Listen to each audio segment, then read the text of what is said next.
Miss Damilola Ogunbiyi, Chief Executive Officer and a Special Representative of the UN Secretary General for Sustainable Energy for All, and co-chair of UN Energy. Senator the Honorable Lisa Cummins, Minister of Energy and Business Development, Barbados. His Excellency, Yemi Osinbajo, High Eminent Vice President, Office of the Vice President, former Vice President of Nigeria. Ministers of Government, Heads of Delegation, other specially invited guests, distinguished delegates, ladies and gentlemen, good afternoon.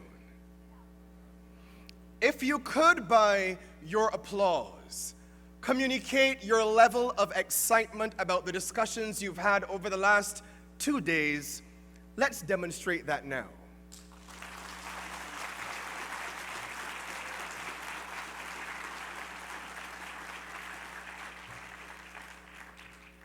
And so I am sure you are keen, as I am, to ensure that this closing plenary session is just as engaging, informative, and inspiring as our opening and all of the breakout sessions you've had thus far have been.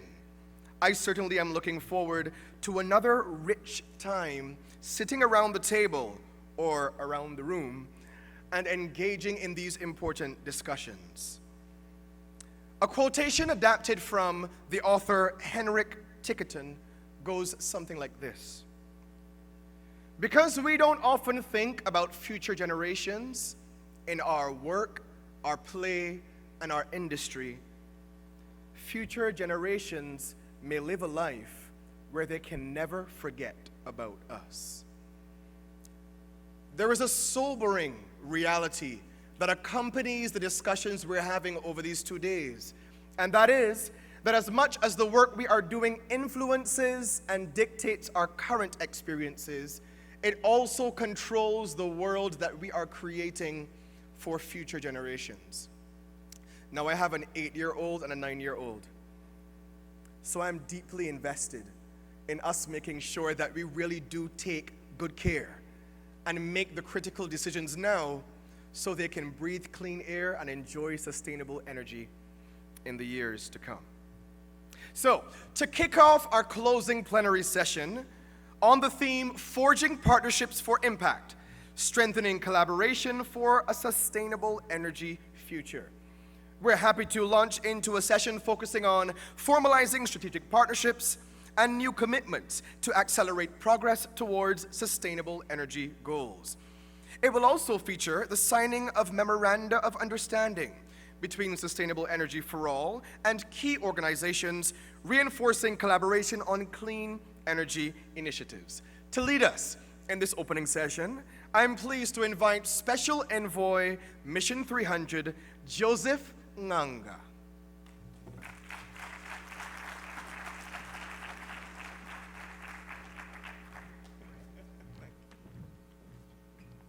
Good afternoon, everyone. The MC and I spent 30 minutes figuring out how to pronounce my last name.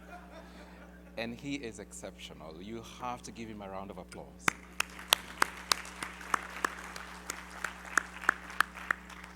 We're dealing with one of the largest challenges globally, energy access, compounded by climate change, complicated by geopolitics. We heard yesterday very loud and clear from Her Excellency Prime Minister Mia Mottley that we must share, we must collaborate, we must work together. This session is taking everything we've discussed and figuring out how that collaboration is going to happen. And I'm very excited to be part of this discussion to ensure that what we've discussed and agreed upon will have a path to implementation, including a few signatures so that we can hold ourselves and others accountable, because we have documentation to show that we said we will collaborate. But this is not new. Collaboration has happened in the past. There is something called Africa Carbon Market Initiative. There is an energy transition work happening in the Asian region. there is Mission 300. What is the common thread across all of this? It is sustainable energy for all. Damilola and her team have been driving collaboration before, and we have a lot of opportunities to demonstrate that track record. So I'm very excited because I feel that this will not be another talk show. After these discussions, after the MOU signings, we will continue collaborating to achieve what has just been said, which is a better world for our children. I also have a 9 and a 15-year-old, so it's not just talk, I'm personally invested. Over the last couple of days, we've had numerous discussions, and we've concluded all those with a communique that has been signed off by 25 ministers and the EU. Already a very strong demonstration of collaboration. Now, in this session, we'll hear a bit more about what else we are going to do to collaborate and achieve our common objectives. And to kick us off is David Ladipo to pull off $1 billion utility-scale power plant in Nigeria is anything if it's not collaborative. How do we do this? Come and tell us.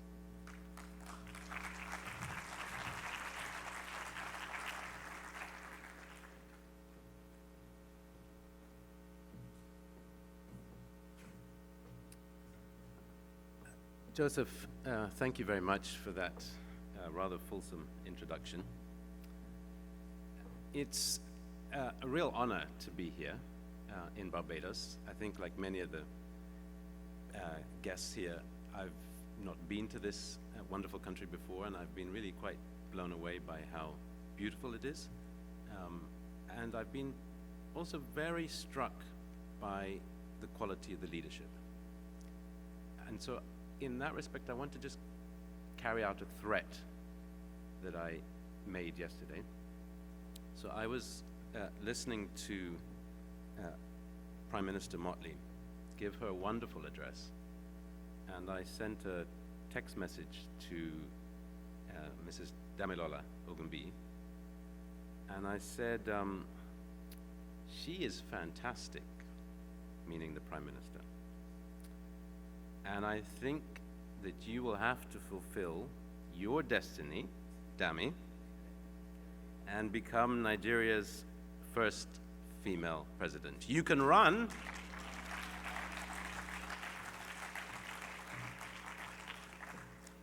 but you can't hide. Joseph has asked me to say a few words about the collaboration that went into the creation of Azura.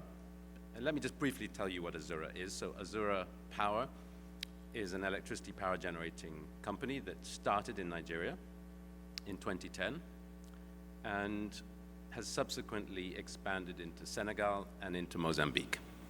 So in each of those 3 countries, we produce about 10% of all the power that goes on to the grid. At one level, it's something that I take great pride in. As one of the 3 co-founders of the business, this is very much what I had dreamed of 15 years ago.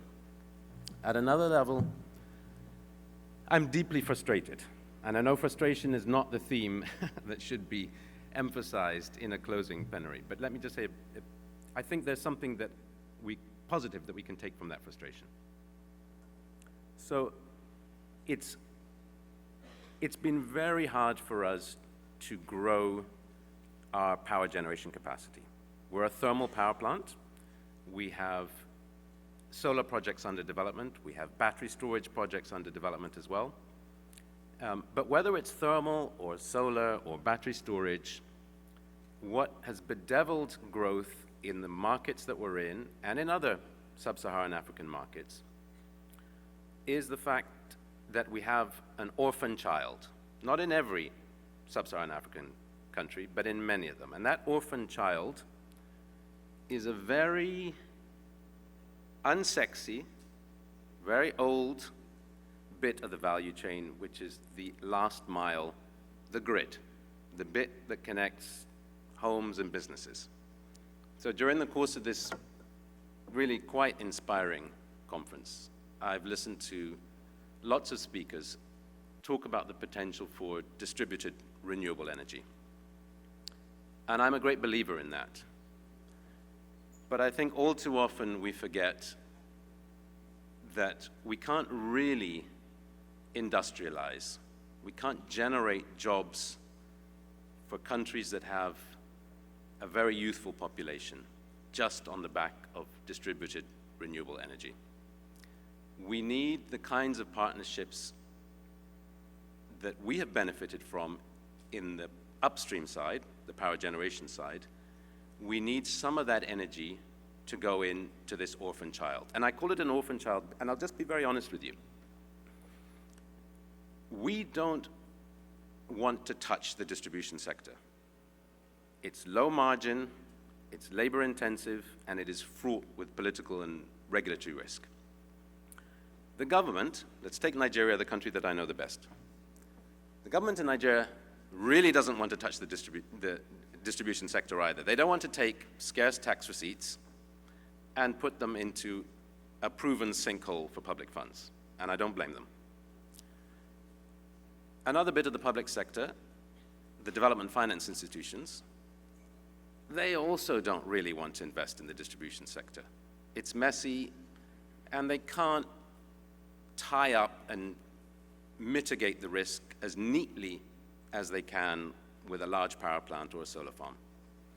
And the final bit of the, because I'm conscious that it's a PPP, it's a new acronym for me, so public-private philanthropic partnerships. The final bit of that, which is the philanthropic side, I know there are representatives of the Rockefeller Foundation, Bloomberg, and lots of other wonderful plutocratic philanthropic institutions here. You don't want to touch the distribution sector either. Not least because I believe, and I'm sure you'll share that belief, that for years to come, the grids in African countries will have to take a lot of their power from the thermal sector. And you do not want to have any carbon contamination. Understand that, particularly in a social media age. But it's doing a disservice to millions of Africans. As has been said many times before, we need a just energy transition, but we need energy before we can transition. What are we transitioning from?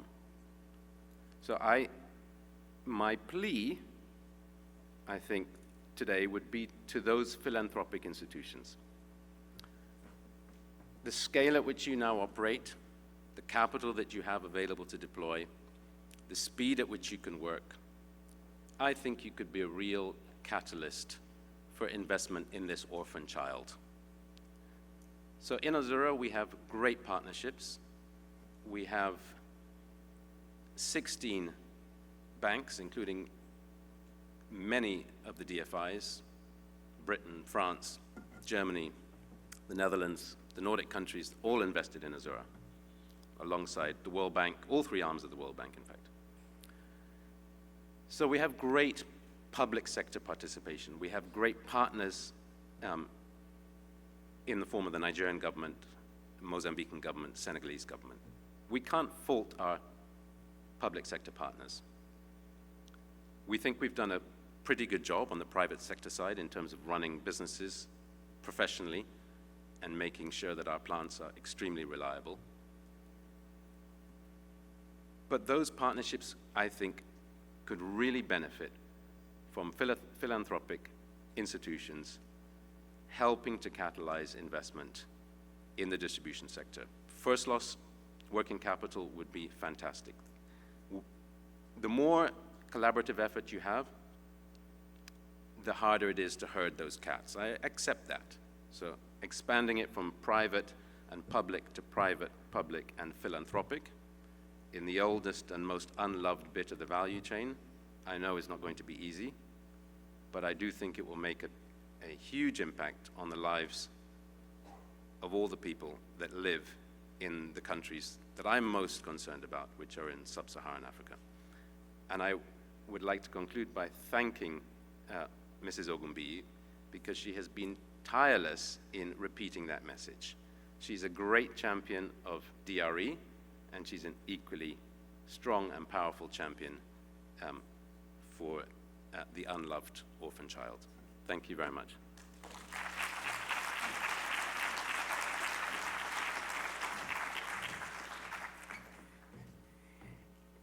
Thank you, David, for that sobering set of remarks. But it is the reality that to achieve our objectives, the largest amount of money is going to have to come from private sector. And if private sector says they need something in order to help us achieve our objectives, the onus is on us to listen. And I think that one was very specific to philanthropy. Your Excellency President Damilola, just kidding. Damilola, you've exemplified collaboration and partnerships. And in this session, we're going to be having a special MOU. But before we do, I would love to have you give us a few remarks on how you see the collaboration, and then we'll move to making sure that we put pen to paper.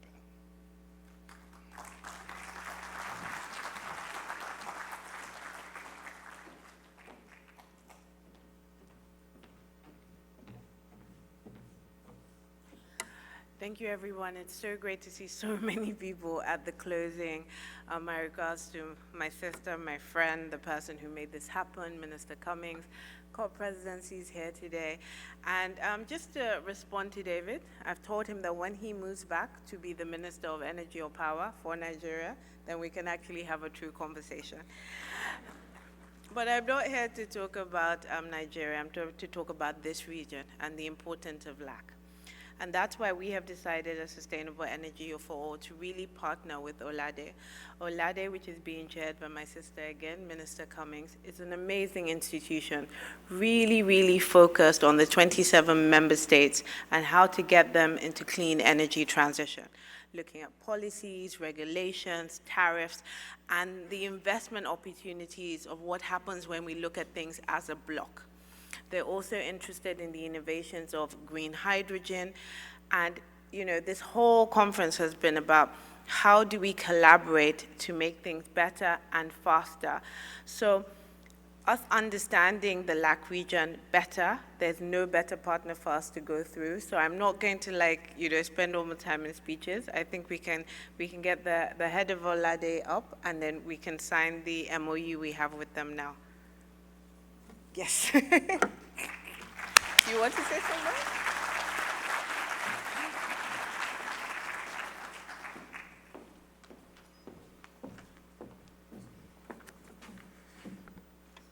Good afternoon, everyone. Thank you, Damilola, for this word. And thank you also for the invitation to participate in this important conference and to take advantage and to share with the distinguished delegation in a few minutes what is the energy agenda, energy panorama that is happening in America, in Latin America. Minister Cummings, thank you for everything. I have to tell you that Minister Cummings is not also the minister here, but also is the president of the OLADE Ministerial Council every year. Each country has the possibility to conduct our organization, and 2024, Mrs. Cummings is the president. So let me just in a couple of minutes give you what is going on in Latin American and Caribbean region, a couple of ideas. First, our region is a leader region. We are the greenest region in the world, actually in terms of electricity, power. Today, the last year, 2024, we reached 70% of the electricity generation based by renewable, by clean energy. And today, almost everything that is building in Latin America is based by this clean technology.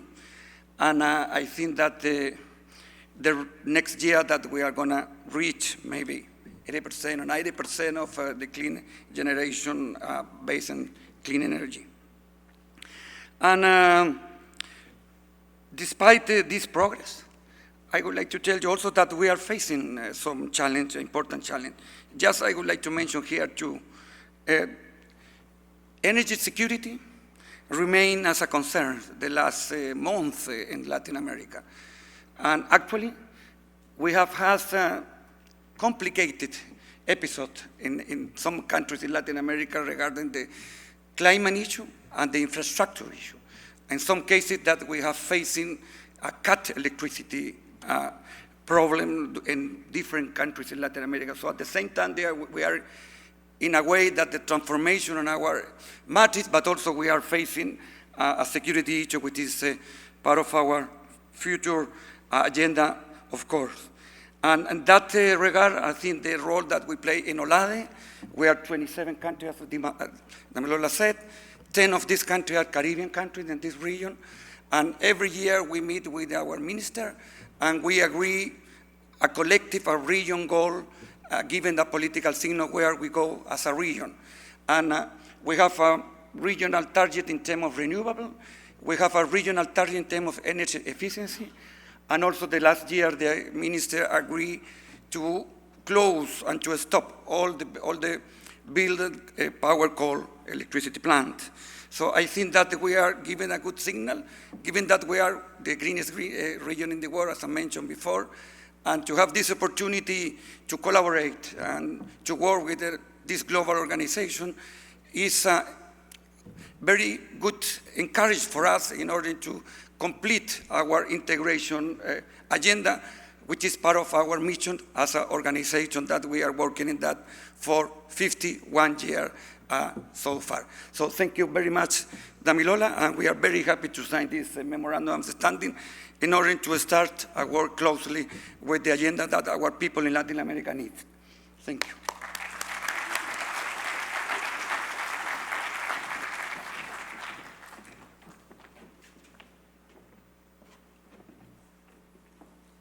We'll get set up at this time for the signing of the Memorandum of Understanding.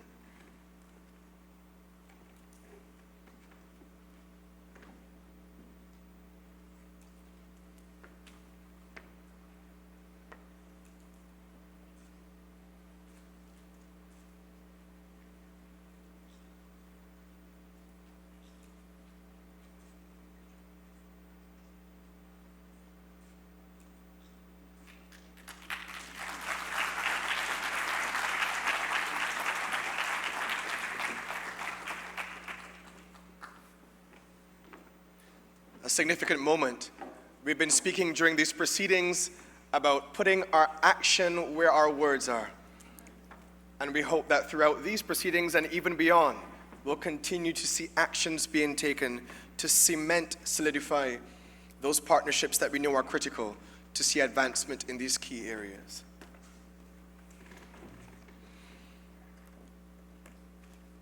It was a serious MOU, and so we needed a solid table. So allow our team a minute or two just to put that back in place. As we continue, I am pleased to invite now, in the spirit of commitments and announcements, Ms. Rima Alashkar, Initiative Manager, Middle East Green Initiative, Forward 7 Clean Cooking, KSA, who will be joined afterwards by Dr. Simon Batchelor.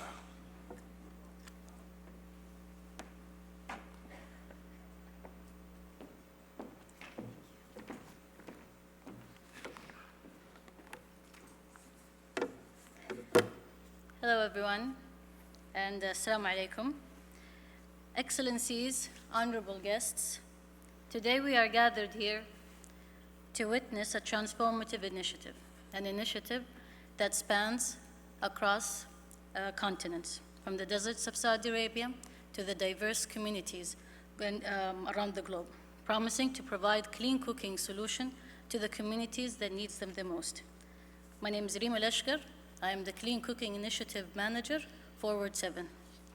Before I start, I would like to thank the Sustainable Energy for All and the government of Barbados for hosting this significant event. We are honored to be part of this event committed to fostering international cooperation. Ladies and gentlemen, it is the everyday heroes, the women, the families, the communities, that truly shapes the narrative of a nation. They stand the most to gain from initiatives such as the clean cooking solution that we champion. By shifting to cleaner methods, we aim to unburden these communities and individuals and enable them to trade their exhausting walks that they take to collect the fuels with opportunities for education and economic empowerment. Since the launch of our Forward 7 initiative, we have successfully implemented several projects across the continent by providing clean cooking solution and directly impacting countless lives. But we did not stop there. His Royal Highness, our Minister of Energy, Prince Abdulaziz bin Salman, kept pushing us further to create a more sustainable and impactful ecosystems solutions for rural areas across the globe by providing connectivity to the community, to the rural areas, by enable e-education and e-health. To our projects that we provide and deployed into the solar mini-grids. Again, we are not stopping here. We recognize that to achieve our goals, we must collaborate and unite our efforts to create more significant impact. I'm excited to announce our newest collaboration with the United Kingdom to provide clean cooking solution and empower women across various communities. Together, we have signed an MOU, Memorandum of Understanding, that reinforces our commitment together to the vital cost. The Kingdom of Saudi Arabia has long been steadfast, partnering in global efforts, extending support and collaboration across borders. And we will continue this effort, and I'm glad by announcing our newest collaboration. The Kingdom of Saudi Arabia will be collaborating with the government of Sierra Leone on a project of e-cooking and scale-up and support program. Developed by the Global Electric Cooking Coalition and Modern Energy Cooking Service. The initiative focuses on empowering women through off-grid solar electric cooking solutions.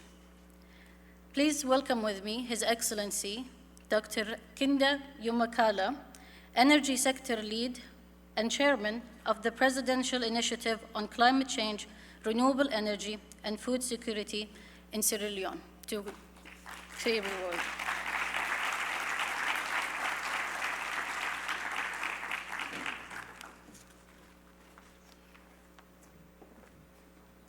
Your Excellencies, I stand on existing protocols.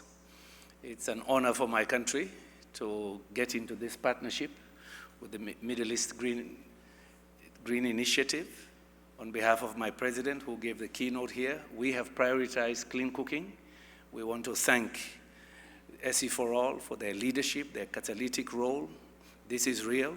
We're going to do the job together, and we assure you it's a top priority. Thanks also for our green energy transition and green growth plan, which we're implementing assiduously. And we're very pleased that we're now part of the next set of countries for Mission 300, and clean cooking is a primary part of that. We are now at less than 1% of the population with clean cooking solutions with this partnership, and of course, Mission 300, we're setting a higher target of 40 to 50%.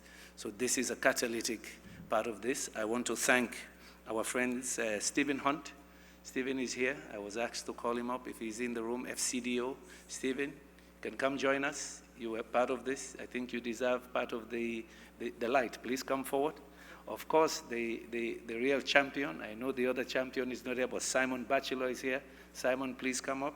Our other friend, Professor Brown, is not in good shape, so he's not here, but he's well represented by Simon. And I think also Alex from NDEV will be joining us in the implementation on the ground, because Damilola is a stickler for results. So Alex, you and I, if we don't deliver, we're in trouble. It's not only her, but my president will be chasing me too.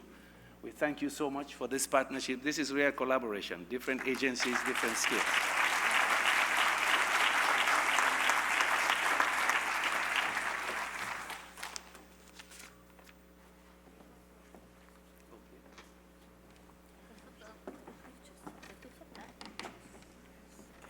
Yeah, he's my boss.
Thank you so much, Rima, Simon, and all leaders who participated in the execution of such a great collaboration.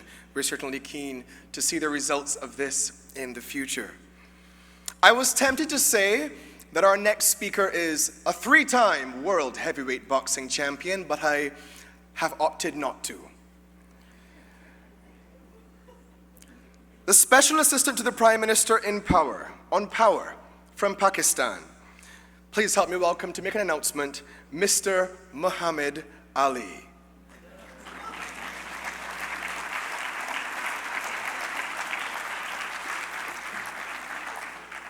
He looks so different in this suit. I won't forget this introduction. Thank you. Excellencies and distinguished guests, good afternoon. First of all, I would like to thank the government of Barbados and SE for All for their hospitality and for organizing this very important forum. It's an honor to address this August gathering today, where global commitments to energy transition are being converted to real actions. We do realize that access to affordable, reliable, and sustainable energy, as contained in SDG 7, is fundamental to achieving the broader sustainable development goals. Realizing this importance, Pakistan became the first country in February 2016 to adopt the SDGs as part of its national development goals. The energy pillar has a crucial role to play in our industrial growth, as well as creating new employment opportunities. In realizing its importance, the energy sector reforms in Pakistan have been led personally by our Honorable Prime Minister. Like many other developing nations around the world, we are also facing significant challenges to achieve energy transition, and at the same time, continue to sustain our existing infrastructure, continue to invest in modernizing our infrastructure, and still provide affordable energy to our consumers. One of the major challenges that we in Pakistan are facing today is how to minimize and reduce our annual energy imports, which are in excess of $15 billion.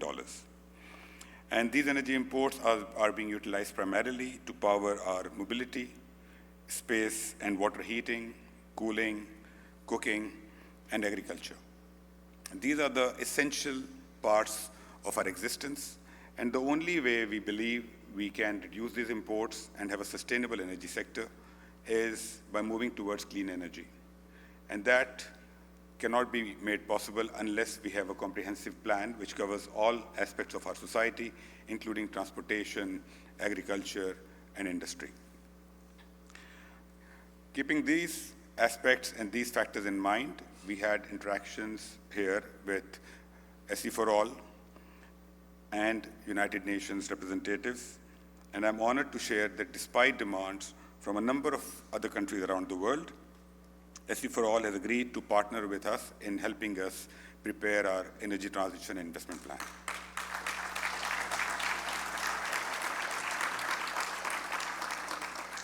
For this, I'm thankful to Damilola, CEO of SC for All, and my friend Mohammad Yahya, United Nations Resident Coordinator in Pakistan, and their teams for the tremendous support and hand-holding that we expect from them in the future. Thank you all. Just to touch upon the plan and how it will help us in our energy transition, we feel it will broadly help us in following 4 areas. Firstly, it will help us develop long-term investment roadmap to transition to a cleaner and more resilient energy system.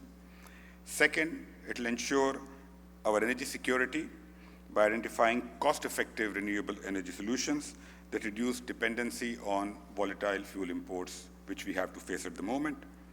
Third, it will help us support a just transition, creating green job opportunities and safeguarding industrial competitiveness in a decarbonized world. And lastly, it will help us enhance financial viability by attracting investments in the energy infrastructure and addressing systemic inefficiencies. Now, we also acknowledge that transforming our energy sector requires robust international cooperation. We invite global development partners, investors, and financial institutions to join us in mobilizing capital, sharing knowledge, and scaling up innovative financing mechanisms to accelerate Pakistan's journey towards clean energy. To our development partners and investors, I will leave with this assurance that every dollar invested in Pakistan's energy transition will be met with strategic planning, transparency, and a commitment to delivering measurable impact. We are dedicated to ensuring that resources are directed efficiently and effectively towards projects that bring long-term value for our people and our economy, and which lead to a better world in the future. Together, we look forward to working towards building a more sustainable and prosperous future. Thank you very much.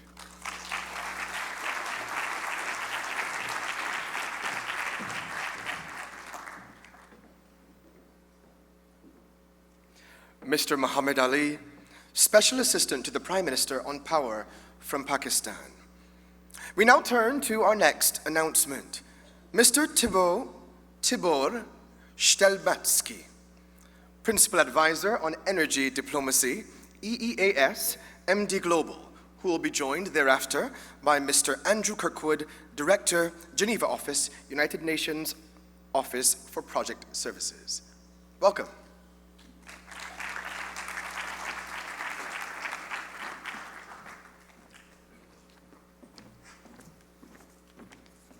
Thank you very much. Ladies and gentlemen, good afternoon. First of all, I am not just by the protocol, but really from the bottom of my heart, I'm very honored and pleased to be here and represent the European Union. Thank you very much for the great hospitality to the government of Barbados, Madam Minister Cummins, and also for the Sea for All, Madam Ogunbi. It was one of my highlights this year for my life when your email arrived to my email box directly from you for the invitation for this event. For the European Union, the cooperation with the Caribbean regions has an utmost importance. That was very clearly demonstrated some weeks ago when the President of the European Commission, Ursula von der Leyen, just visited Bridgetown and participated on the CARICOM summit. And we are also very much looking forward still this year, towards the end of the year, the EU CELAC summit in Colombia. In broader terms on the topic, the energy transition and is absolutely in the focus of economic policies and climate policies, I think everywhere in the world. So, and it doesn't matter that it's a small island or a big integration like the European Union or big country or small country, the challenges are practically the same everywhere. And we very much believe that to achieving the Sustainable Development Goal number 7 on energy, it's more and more security issues, and not just a kind of energy security and security of supply issue, but much broader terms. This is economic, social, health, and any other type of security questions. So this is utmost important to achieve this goal. And we can talk about a lot. I'll talk a lot about this goal, but I think the most important issue is really to walk the talk and to have concrete results. The major tool, major instrument for the European Union to helping achieving this goal with partners worldwide is the Global Gateway, and energy is central of the Global Gateway instrument agenda. This morning in a panel we just discussed the project of interconnectivity in the Caribbean region, electricity interconnectivity. We are very happy to be supporter for the ACERT 2030 project. We are also ready in Europe to work together with the Caribbean countries on aggregating, pooling renewable projects to facilitate the scale-up for more efficient investments.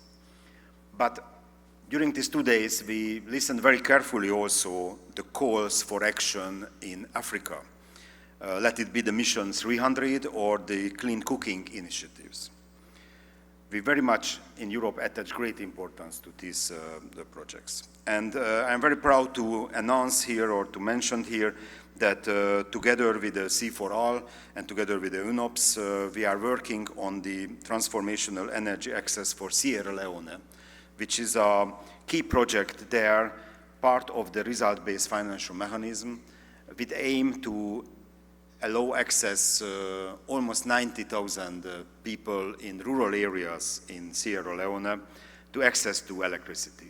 This is maybe a small step, but I think this is a very good, concrete, real demonstrations of cooperation of different organizations and of course with the government of Sierra Leone as well. We are very happy to broaden this and look more opportunities in Africa as part of the clean cooking, as part of the Mission 300 projects. As you know, the European Union is very active worldwide on energy transition, and we have plenty of projects. I could talk a lot about them, but just to maybe to flag here some of them.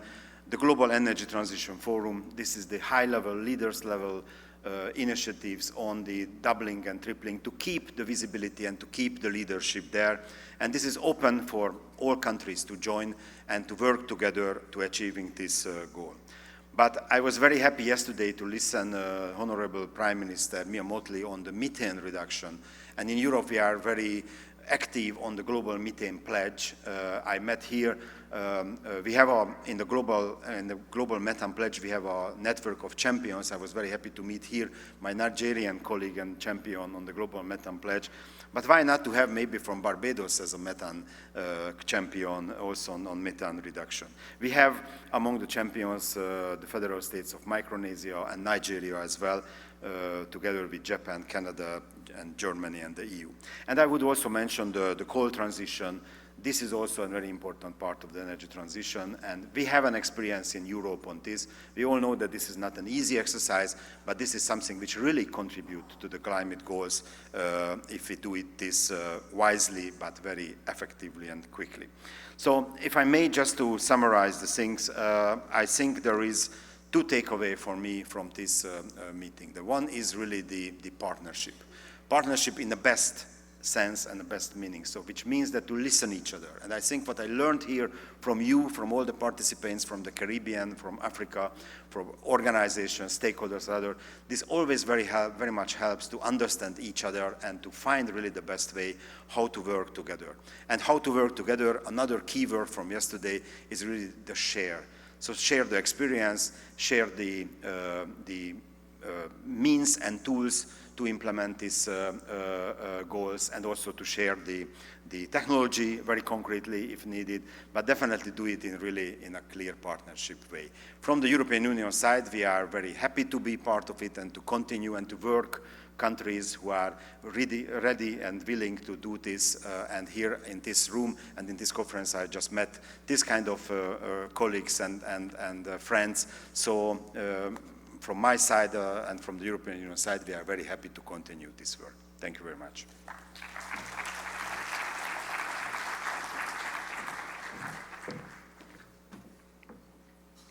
Thank you, Mr. Tibor Stelbatsky, Principal Advisor on Energy Diplomacy. And I want to extend my thanks also to all of our previous presenters and speakers. We turn our attention now to the road to COP30, a pivotal discussion in the future of our sustainable energy development. And to lead this discussion, I'm pleased to welcome Ms. Kanika Chavla, Chief of Staff and Director of External Programs, SE for All. Please welcome her as she comes. Thank you, everyone. Good afternoon. Before we have this very, very illustrious panel and hear from COP30 President-designate, who I am sure many of you are waiting to hear from, we also have a message that has been sent to us from the minister in South Africa who could not make it at the very last moment because of urgent issues in South Africa, but who really wanted to show her support, to really dedicate also the support of the G20 presidency in making the forthcoming COP30 a big success. So can we please have that now?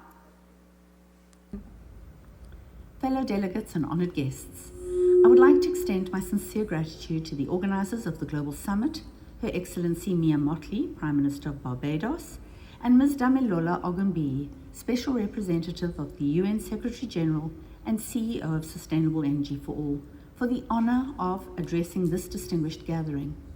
While I deeply regret that I am unable to join you in person, please rest assured that South Africa stands firmly in solidarity with the objectives of the summit. We are fully committed to supporting the agenda and advancing the critical discussions that will shape a sustainable and equitable future for all. As the first African country to lead the G20, South Africa is deeply committed to advancing global energy security, to expanding equitable energy access, and to creating sustainable energy systems that prioritize people-centered transitions. We are equally dedicated to accelerating efforts to achieve the Sustainable Development Goals and mitigating the adverse impacts of climate change. In this spirit, I would like to acknowledge the remarkable work of past G20 presidencies in advancing the just energy transitions. Last year, I had the privilege of attending the G20 Energy Ministerial hosted by the Brazilian presidency. Key outcomes from this collaboration included the launch of the G20 Clean Energy Investment Roadmap for developing countries, the establishment of the Global Commission on People-Centered Clean Energy Transitions, and the creation of the Global Coalition for Energy Planning. South Africa is committed to building on this legacy, where we have the opportunity to continue working with Brazil in their new role as the COP presidency, and to strengthen partnerships and collaboration with key international organizations such as Sustainable Energy for All. Topics such as sustainable fuels, energy efficiency, critical minerals, and clean cooking are essential for ensuring universal access to sustainable energy. I look forward to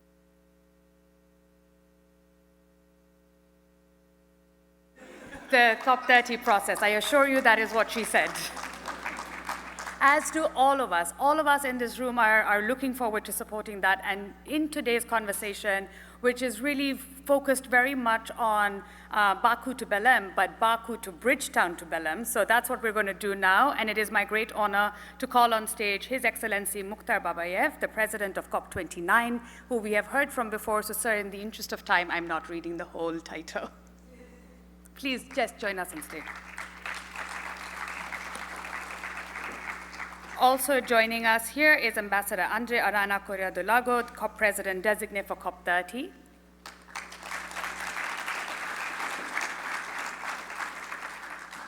Ms. Mary Shapiro, the Vice Chair of the Global Financial Alliance for Net Zero.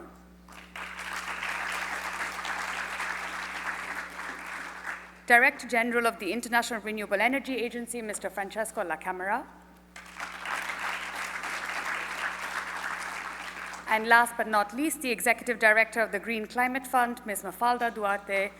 And the Prime Minister yesterday was welcoming you to Barbados, Mafalda, so I'm passing that on to you. Her greetings.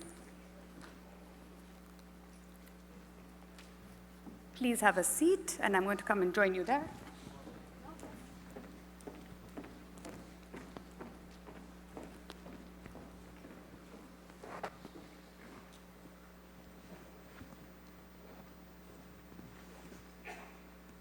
Thank you so much.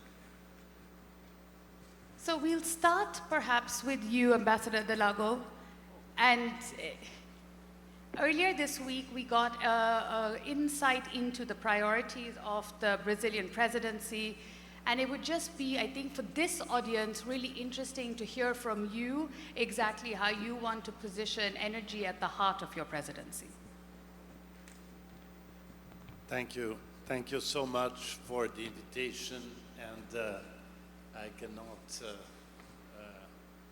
avoid saying that this is my first time here in Barbados, and I want to thank how wonderfully I have been welcomed here. And I'm very glad that this is my first trip since I went to New York to see the Secretary General and talk at the General Assembly. So we wanted really to mark this visit as something how islands are absolute priority for us, how sustainable energy for all is for us an amazing experience, and Damilola is always inspiring, and I thank you for everything that we already did before this meeting.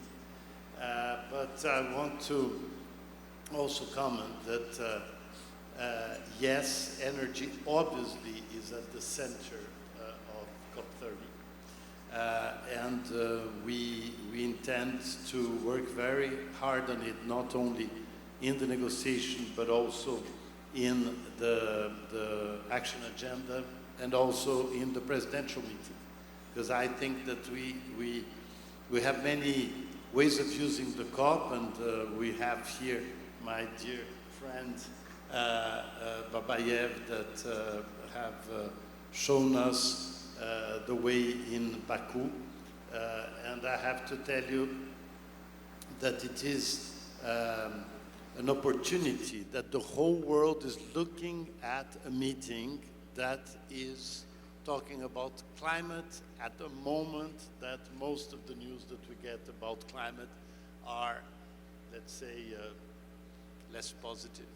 So we have to use this opportunity to bring back to the world the centrality of this discussion. We all understand that there are other issues in all countries.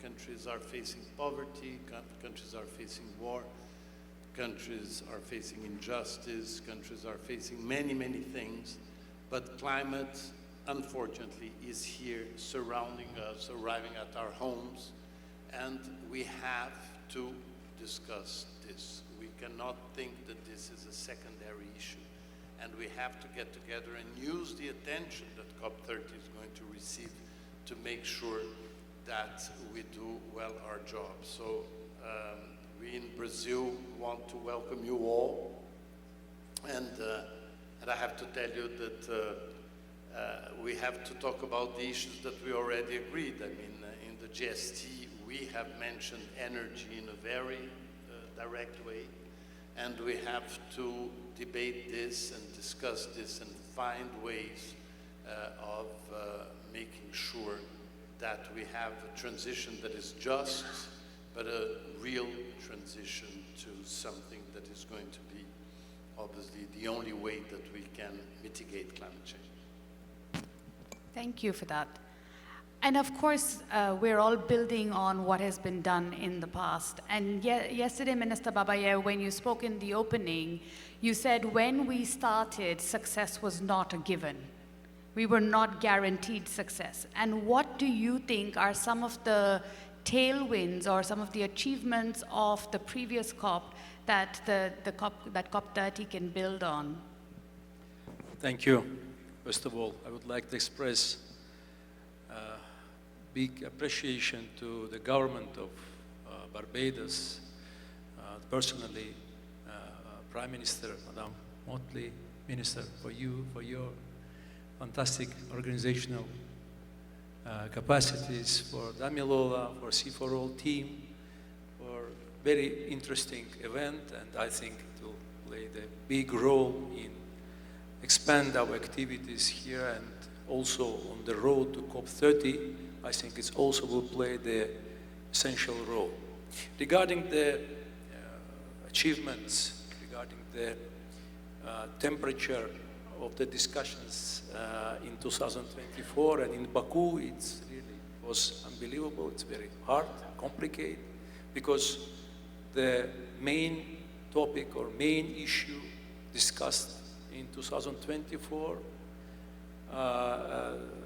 in the frame of the preparation for COP29 and in the forum itself, the finance. Finance is the most complex issue, and please imagine we need to invite, to agree 200 countries, around 200 countries, and we, all of us, we had this agreement in Baku, and the first time 300 billion of contributions of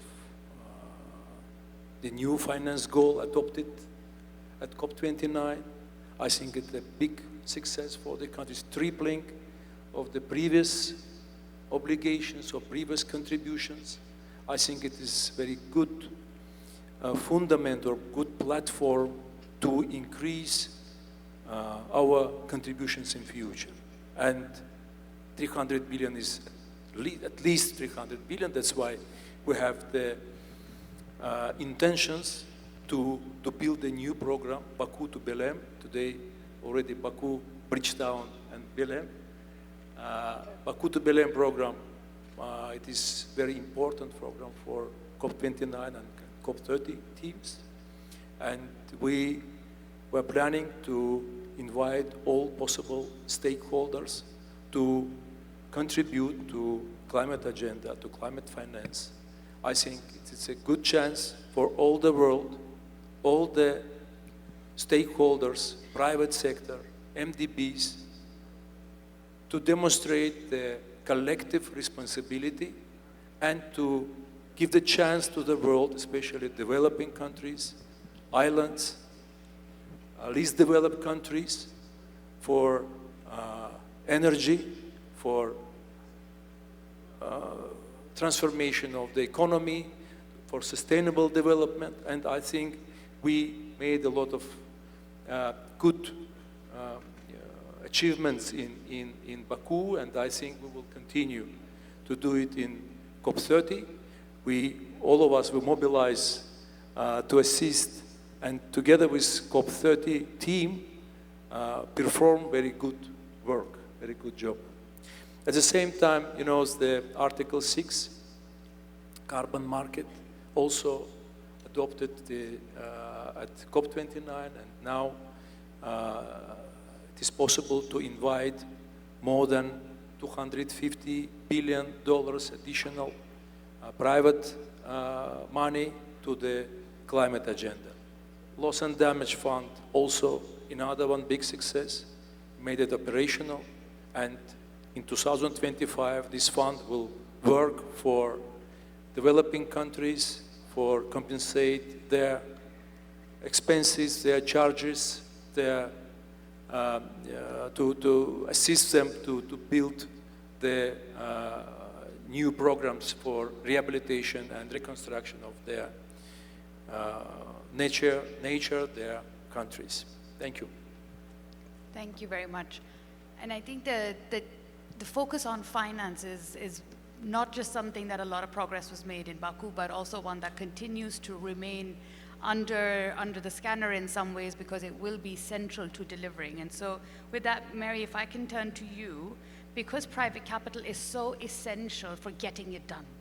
And I think a lot of what we've talked about in these past 2 days is about that. So could you talk a little bit about why you and Mike Bloomberg have led GFANZ to focus your efforts to mobilize capital to emerging economies? And what are some of your current priorities for this year? Yes, thank you so much. And I'm really delighted to be here in Barbados, where the leadership of Prime Minister Motley has made so much progress possible on an agenda we all care deeply about. And I also would like to thank SC for All for including us in this. So since its founding at COP26, the Glasgow Financial Alliance for Net Zero, or GFANZ, has been working to develop the building blocks and the foundation really for a financial system that's capable of supporting the transition to a net zero economy. And we've made a lot of strides in closing 2 of the gaps. We talk in terms of there being 3 gaps that need our efforts. The first two are data and action. Data, we've made a lot of progress with climate risk disclosure over the last several years, and action with respect to helping real economy companies and financial institutions have transition plans utilizing that data that allows them to plot a course for net zero. So now we've turned our focus to closing the investment gap, one that is particularly acute in emerging markets and developing economies. And there is reason for optimism. We don't hear much about that, especially for an American lately. But we have seen since 2020 global clean energy investment doubling to more than $2 trillion. And over the past 2 decades, wind and solar have been the fastest growing sources of energy. But transition finance is really starting to flow at scale only within advanced economies. Public and private finance is particularly focused on mitigation rather than adaptation and resilience, which matters so much here in the Caribbean. And that's why we continue to be focused on supporting financial institutions and key stakeholders to mobilize capital and lift the barriers to investment in the global transition. So this year we'll be focused particularly on 3 things. The first is on creating financing opportunities for investment, including through support to country platforms. At the country level, we are supporting the government of Brazil as they build the Brazil Climate and Ecological Transformation Investment Program. We're also working to unlock finance in the Just Energy Transition Partnerships in Vietnam and Indonesia. And these aim to accelerate the development of project pipelines and mobilize private finance in support of national climate priorities and NDCs. The second area is partnering with multilateral development banks and DFIs and other key stakeholders to try and develop and scale solutions that mobilize private capital. We're building partnerships with MDBs to help them better understand the real constraints that are faced by private finance, and we're proud to say that major regional MDBs sit on all of our regional advisory boards. We've also worked closely with the World Bank on the Private Sector Investment Lab, and which, among other things, informed the World Bank Group's objective to triple guarantee issuances to $20 billion by 2030, and to streamline and simplify access to guarantees and risk insurance. And third and finally, we support financial institutions and other stakeholders with capacity building and tools that facilitate private investment. Together with the UN, MDBs, the IMF, and a number of global policymakers, we launched the Global Capacity Building Coalition to bring together many of the world's leading organizations to provide better and more responsive capacity building for climate finance. In addition, within GFANZ, our regional networks run dozens of in-country, local language, capacity building programs to support financial institutions in scaling climate finance. We think that together these 3 pillars really will make a difference in mobilizing private capital, particularly in support of emerging markets and developing economies' sustainable and resilient development. Thank you, Mary. I think that those are really important improvements or innovations that are required, and yet we know that the most vulnerable countries continue to face a huge paucity of resources. And Mafalda, yesterday, Prime Minister Motley in her speech said that for many of the islands in this region that are so vulnerable to the impacts of climate change, that the GCF offers a raft that allows them to adapt to to the warming planet. And what are some of the ways that, one, you are able to reach let's say the most vulnerable, and even within those countries, the communities that are most likely to be left behind if not for the support of the GCF? Thank you very much. Let me join others in thanking the people of Barbados and the government, PM Motley, for hosting us, and hospitality, and Damilola and SE for All for also organizing the wonderful event and inviting us to be here. A couple of things. about the Green Climate Fund. For those that might not know, we actually have a mandate to invest half of our resources in adaptation. And so far we have invested $17 billion. We expect to invest another $10 billion in the next 3 years. So as you can see, it's a significant amount of resources that we have a mandate to focus on adaptation efforts. And within that, actually prioritize Africa, LDCs, and SIDS, which we are also, so from that point of view, both the Caribbean region and the Pacific Islands are large recipients of GCF resources. And I think there are a couple of things that are important from our standpoint. One is actually having the flexibility of instruments. So we have ample flexibility in terms of whether it's debt, whether it's equity, whether it's grant. We were actually part of the first Climate for Debt swap here in Barbados. So we have that flexibility. And in fact, we often hear, well, private sector doesn't get involved much on adaptation. Actually, almost half of our portfolio is actually private sector in adaptation. The other thing that we think it's important is the possibility of working with a broad range of different partners that have different capabilities and different vantage points or comparative advantages. So we both work with the smaller national organizations all the way to the larger organizations. Our network is large and it's growing. We have around 140 partners that we work with. So I think this speaks to the importance of the mandate and the governance. So what has been set up, what is the mandate of the fund, what have been the guidance from the board. But I want to say a couple of other things. One is we know that adaptation, there's a massive gap in terms of funding adaptation.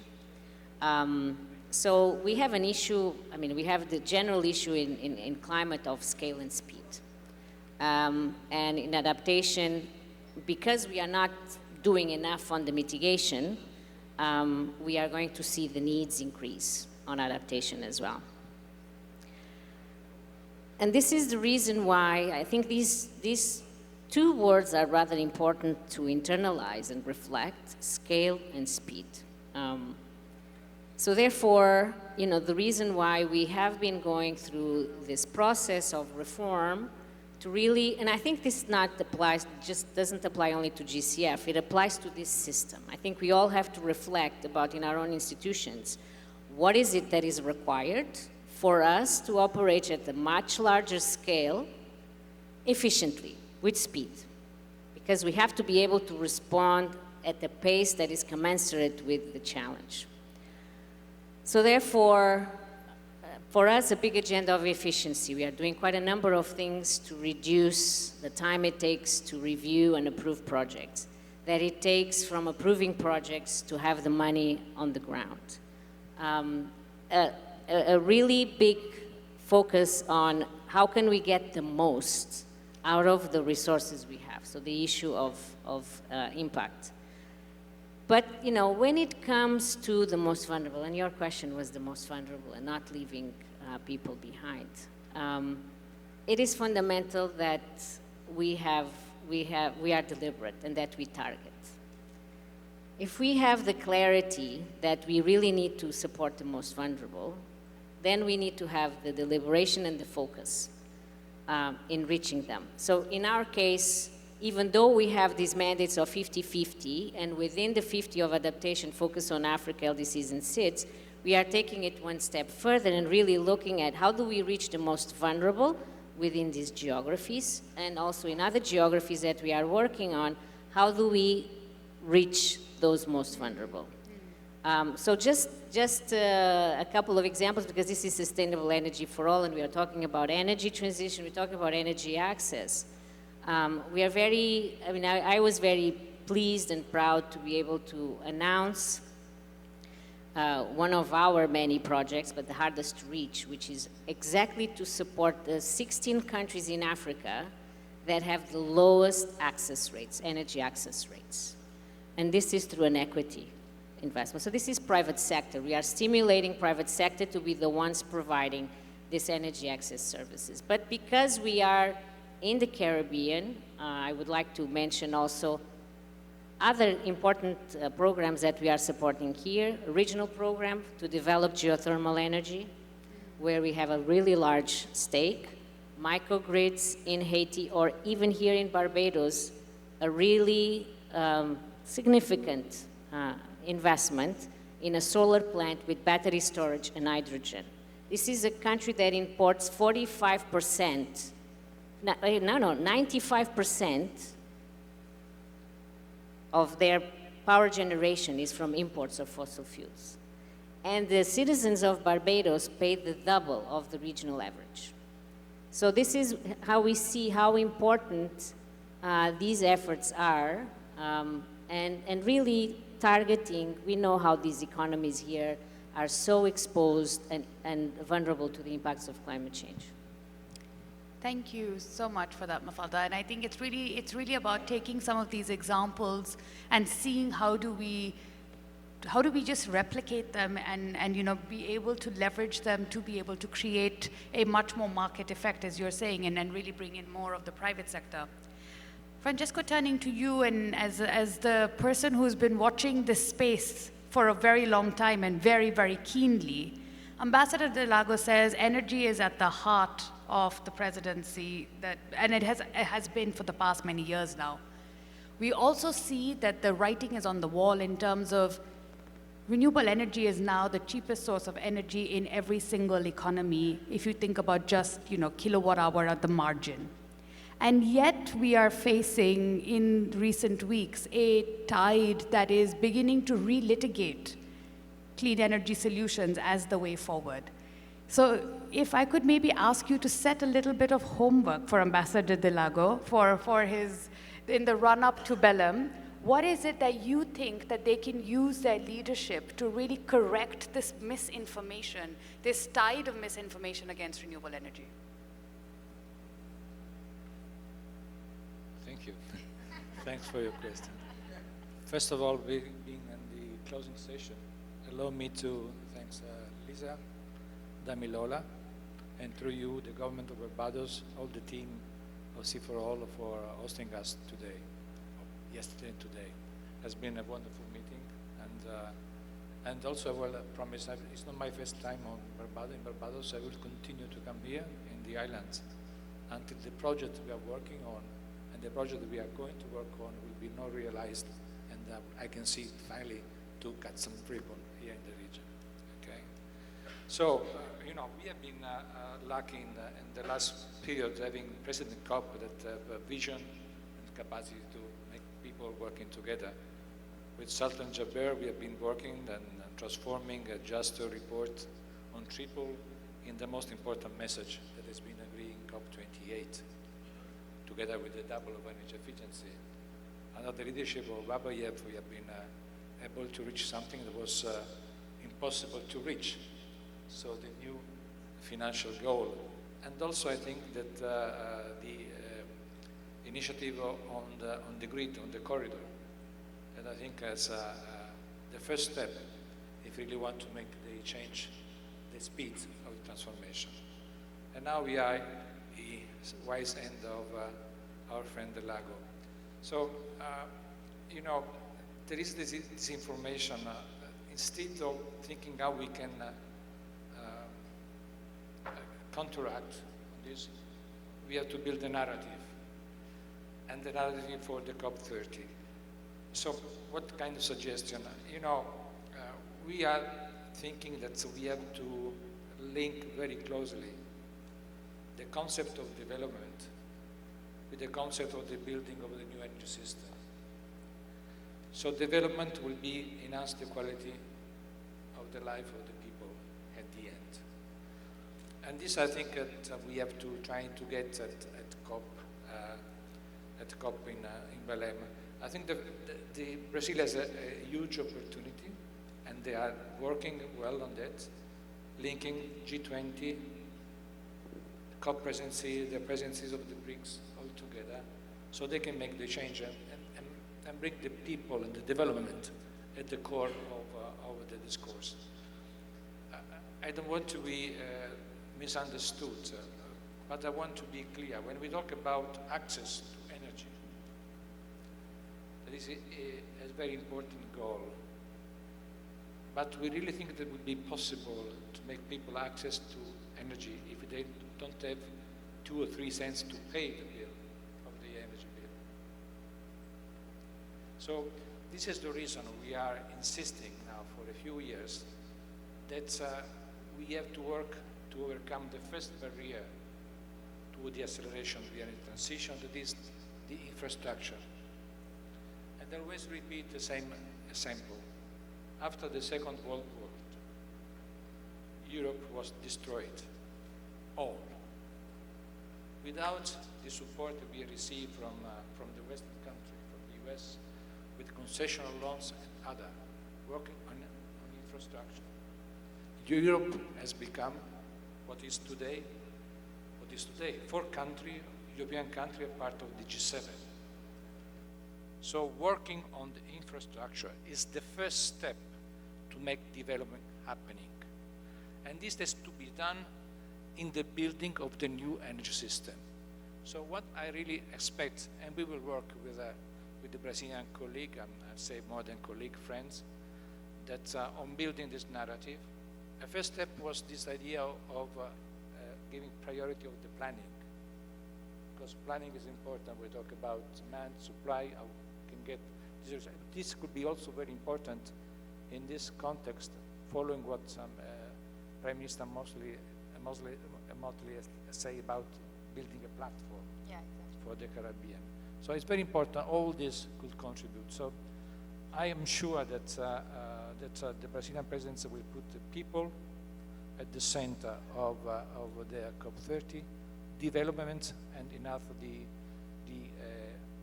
livelihood and the welfare of people will be central. If we send very clear this message, this information will disappear.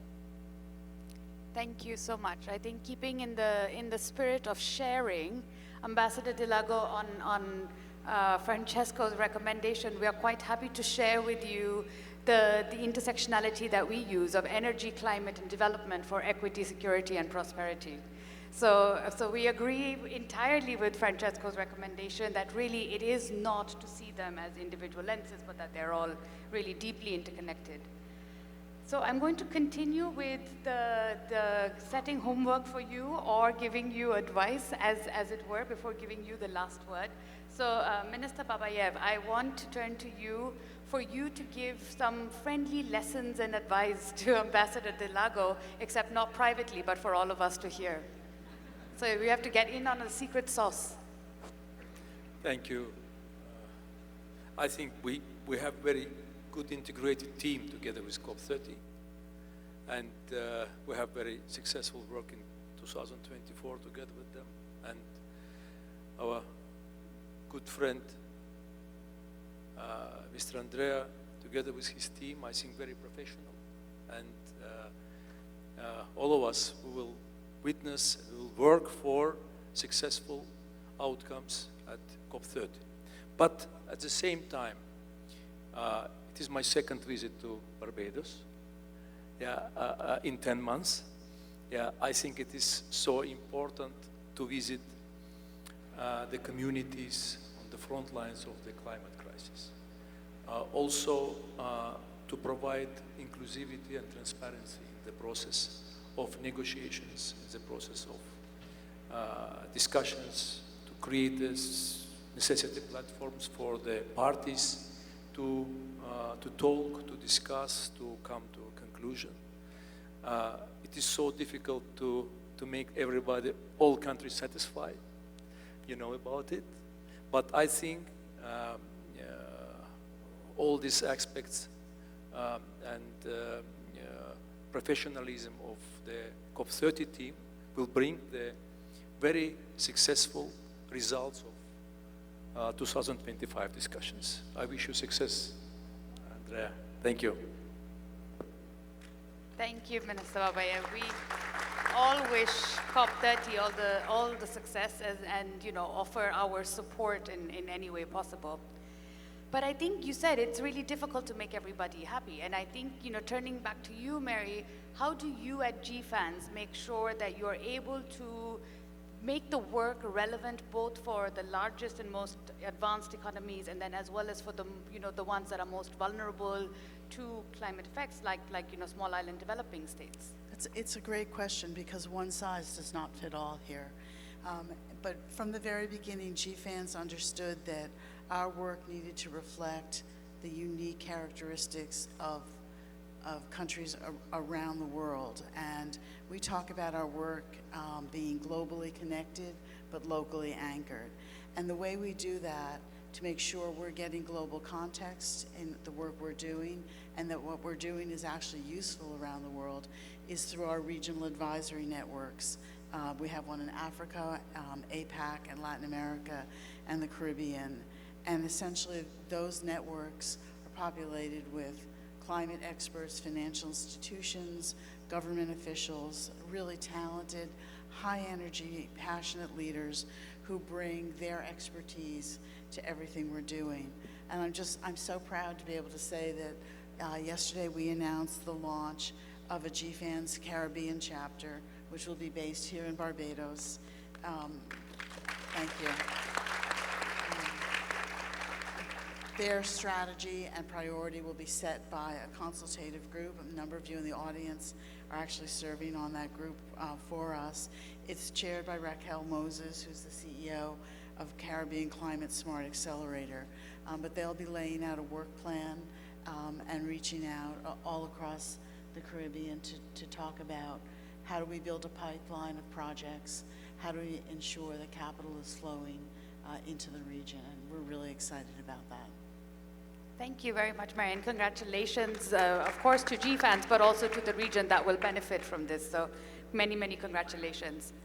Mafalda, back to you. Very quickly, a top expectation from the upcoming COP, and how it can really unlock, say, something that and unlock an important lever that we perhaps have not thought of yet. That's a question for a quick answer.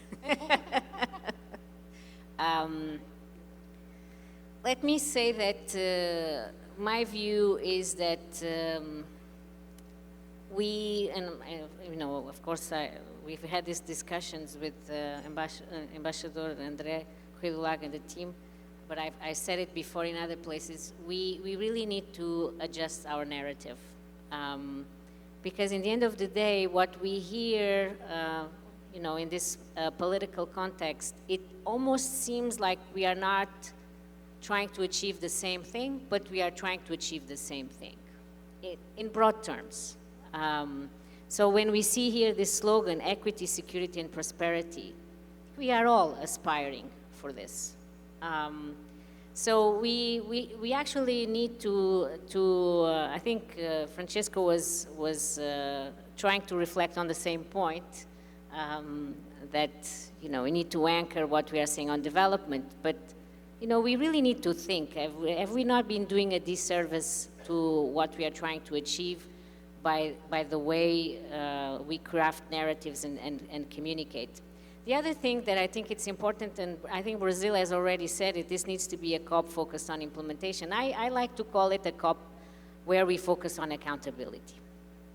I think we've had enough COPs where we make promises and make big announcements, and we never come back to actually, to basically, the stakeholders and the citizens say, how have we fared vis-a-vis all of these multiple promises and commitments? And take ownership for not having delivered a big chunk of them. And what are we prepared to do to correct that? So, and really focus and think about what is this fora that we need? How do we evolve this fora to be a lot more focused on implementation, on action, on accountability? So I do hope that, when we, of course, there will be this big challenge on the Baku to Belém roadmap, the responding to the NCQG, the 300 billion, and the 1.3 trillion. I think it's really important that we think the current system, that we realize the current system is not fit for purpose. And so trying to continue to insist that this is the system that has to respond doesn't seem like we are going to be able to get there. So it's really, even though we might think it's difficult to think of another system and new sources and new ways, I don't think we have a choice, because we've been trying with this system and this system is not responding.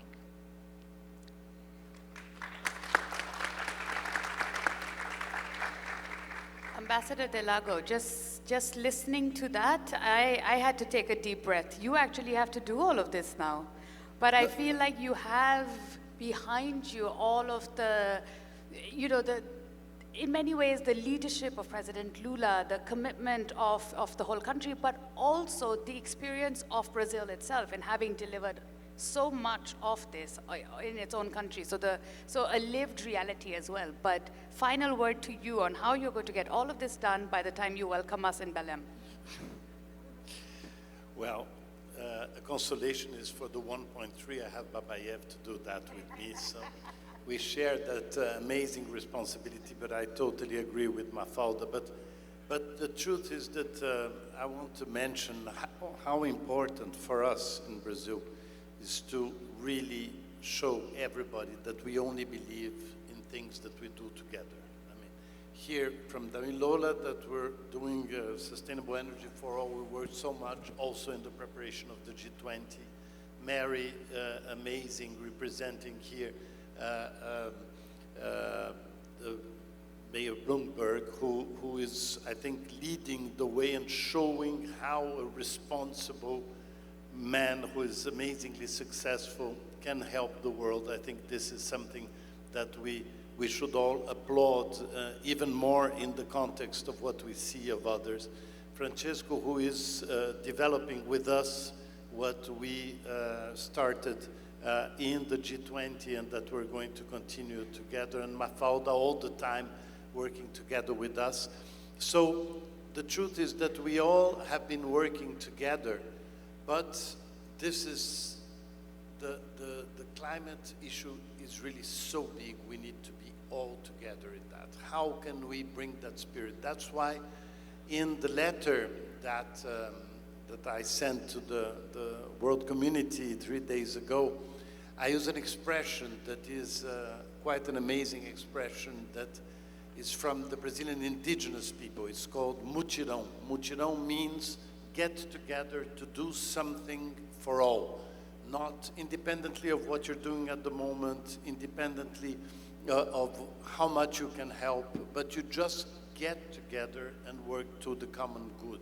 And mutirão, I think, is the symbol of what we want to do. We know that nobody can contribute the same way as the other. We are all in different circumstances, as people, as countries, as businesses, but we have to do something together. And this is what we expect. And we have to think out of the box. And I believe that is great to hear Mafalda thinking out of the box, Francesco also, Mary, all of you, because it's definitely not working what we're doing. It's definitely not working. So we have to do better, and we can do better, because just one of the things that I'm putting my team in an exercise, take very good news, bring together lots of good news, good experiences, good things that are really working. And it's amazing the number of good things that are happening. So we need good communication. We need lots of things in these 8 months. But I think that if we do it together, we're going to make it and arrive in Belém and really change the spirit of how people look at the challenge of climate change. And together we can really change that in Belém. Thank you very much. I think on that note of hope, we'll close this session, but also thank you very much to each and every one of you. Please, everyone, join me one more time in giving a round of applause to this fantastic panel.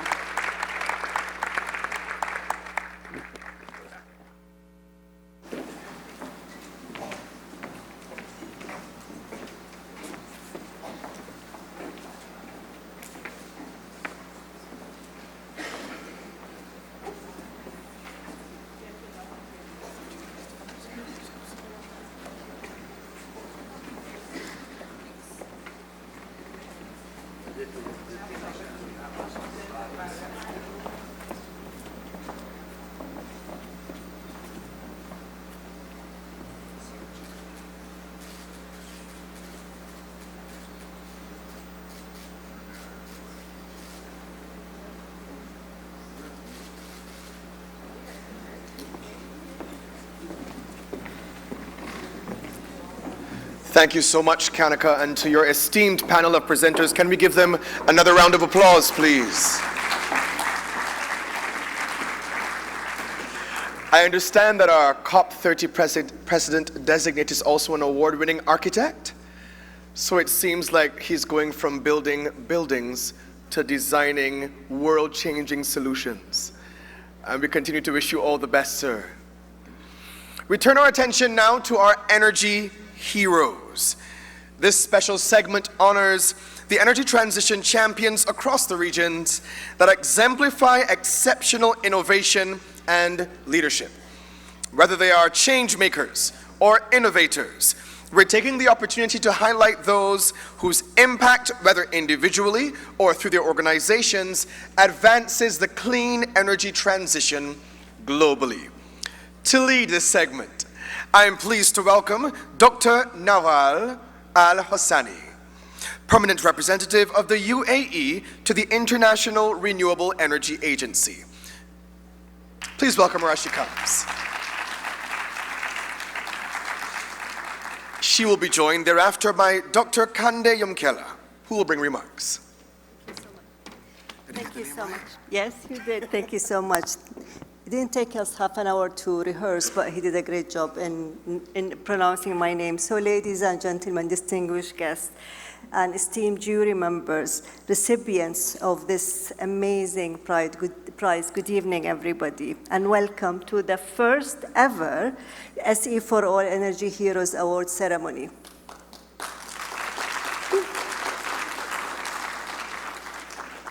It is actually a great honor to be standing here in front of you tonight and recognize and, most importantly, celebrate the incredible individuals and organizations accelerating energy access worldwide. And I would like to extend a very special welcome to the very few dignitaries who actually stayed with us to celebrate this achievement. This presence shows and demonstrates the collective commitments to sustainable future. This award, as we just heard, is not only a recognition, but it is a movement to spotlight, support, and scale innovative energy solutions that are transforming life. SE for All launched this Energy or Heroes Award to recognize change makers and innovators who bring sustainable, inclusive, and scalable energy solutions to the people and communities needing them most. And I was very, very, very pleased to hear that, and it's the first, basically, the first year the organization received more than 200 submissions from 51 countries, so that's fantastic achievement. Not only the numbers, but the quality. They showcase exceptional dedication and ingenuity in addressing energy challenges. And the esteemed independent jury, which is comprising of global experts from the energy, finance, and sustainability sectors, they evaluated each entry based on innovation, impact, scalability, and contribution to energy transition and access. So let's give them a great round of applause to the jury members. And let me name them because they definitely deserve the recognition. Charmaine Gill Evans, Sustainable Energy Specialist from the Caribbean Development Bank. Sinan Houghton, Tara Climate Foundation. Dia Ariana, World Bank, SMAP, sorry. Richa Goyal from IKEA Foundation. Sinead Grain, SNV. Suzanne Honsel, EEAP Africa. And last, but definitely not least, Anand Wadwa, SE for All. So tonight we will honor 7 extraordinary winners who have demonstrated what is possible when passion, technology, and leadership come together to solve the world's most pressing energy challenges. So please allow me to invite my dear friend, Dr. Kandeh Mkella, Chairman of the Presidential Committee on Climate Change, Renewable Energy, and Food Security, Sierra Leone, for his opening remarks. Thank you very much. For those of us who are dealing with energy policy on the ground, it's a tough place to work. At the global level, when I started Sustainable Energy for All, it was much easier. Now I'm on the ground level, Minister, I have to decide policy, and I have to deal with all the special interests. So it is good that once in a while we applaud and celebrate those who are making a difference for the lives of people, those who are really in the trenches, connecting those kilowatts to real people so that they can be productive and raise their lifestyles. So thank you very much to SC for All and the partners for doing this. We need more celebrations, but I hope you also begin to celebrate the policymakers, those of us who struggle to create the environment. Right, Minister? I have to put a plug for us. Thank you very much. But we're very honored to be here, and we want to congratulate the heroes, but the judges as well. It was not even easy to sift through 200 potential nominees. And we're very happy that we're doing this and will continue to do that as we go forward, because we need more actors on the ground to make all these visions and all these promises and commitments we've made here to make them real. But I'm very pleased that I've always partnered with Nawal and Irina at the beginning of all of this to create Sustainable Development Goal number 7. So we look at that journey now, almost a 20-year journey. I was just explaining to the Brazilian representative that we launched SC for All right after Rio +20. So it is really great that we're here celebrating with Damilola the great work that she has done, quantum leap beyond the vision we had, Damilola. We were more modest then, because energy was not very sexy in those days. But you've just taken it to a big level. Thank you very much. We wish you well as you continue to do this. So we invite our friends. So now is the big moment. Thank you, Kandeh. Let us basically celebrate the achievements of our winners, learn from their journeys, and be inspired to push basically the boundaries to what is possible in the clean energy transition. The first region is Africa, and our first awardee is transforming off-grid energy access across Mozambique. Briloho is a 7-year initiative led by SNV and funded by the United Kingdom and Sweden governments, is transforming Mozambique's off-grid energy sector since 2019. They has collaborated with the government of Mozambique, created the first regulatory framework for the off-grid energy sector. It has raised awareness through TV, radio, and social media about renewable energy solutions and their income generation potential and provided risk-sharing, financial, and technical support to business initiatives working in the market. So, as a result, they have brought clean energy to 3.1 million people through supported business initiative, deploying over 375,000 solar home systems and mini-grid connections, and distributing more than 250,000 improved cook stoves, cutting firewood used by 70%. By catalyzing 40 million pounds in private investment, they are making clean energy accessible and driving sustainable growth. We're proud to present Briloho with the Changemakers Award in recognition of their relentless dedication. And please welcome the first energy hero, Javier Ayala.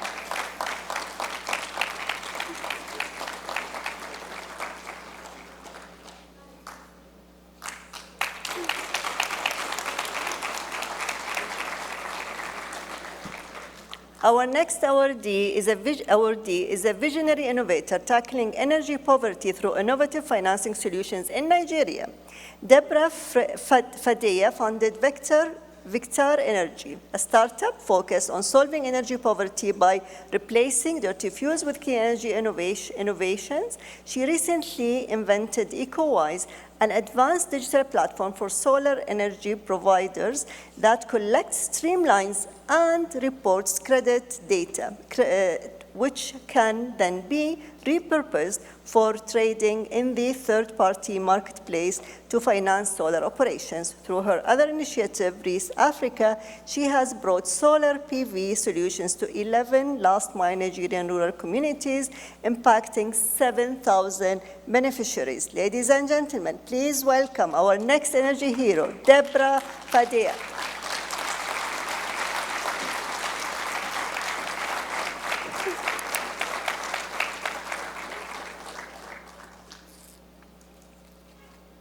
And moving on to Asia region. Our awardee is building a brighter future through education and empowerment in a country facing extreme energy insecurity. Mia Paniar, founded by Natasha Allen, is Myanmar's only workforce development organization dedicated to decentralized renewables, with more than 65% of the population living without electricity access and the remainder only getting an average of 8 hours per day. Solutions like solar are becoming ever more critical. Their training programs have empowered over 400 youth, with 60% securing jobs in solar energy within 2 months. May Paniar is accelerating Myanmar's transition to clean, decentralized energy solution by reskilling traditional electricians and diesel operators and supporting marginalized youth to join the work. For their commitment to energy access, workforce development, and climate action, please welcome our final energy hero, Natasha Allen.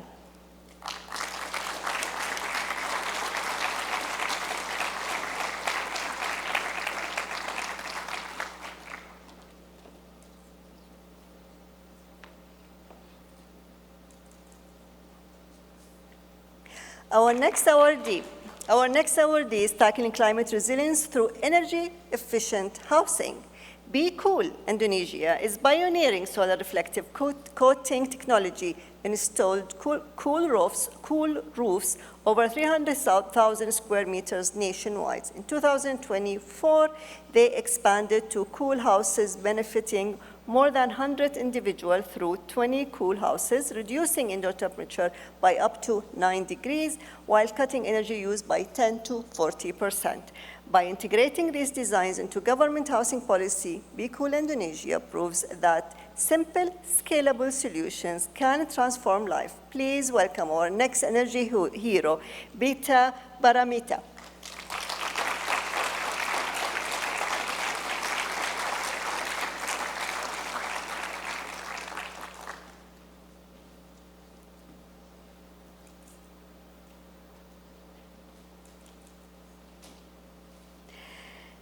And the future of sustainability depends on the future generations. And no one understands this better than our next awardee. Youth for Sustainability, Y4S. A global initiative by Masdar, the Abu Dhabi Future Energy Company, has engaged over 41,800 young leaders worldwide through immersive learning, mentorship, and innovation challenges.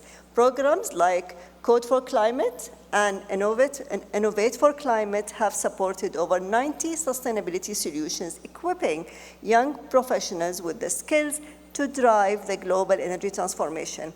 For their unparalleled dedication to youth empowerment, we proudly honor Youth for Sustainability, and I believe we are going to send them this award. But they do deserve a round of applause.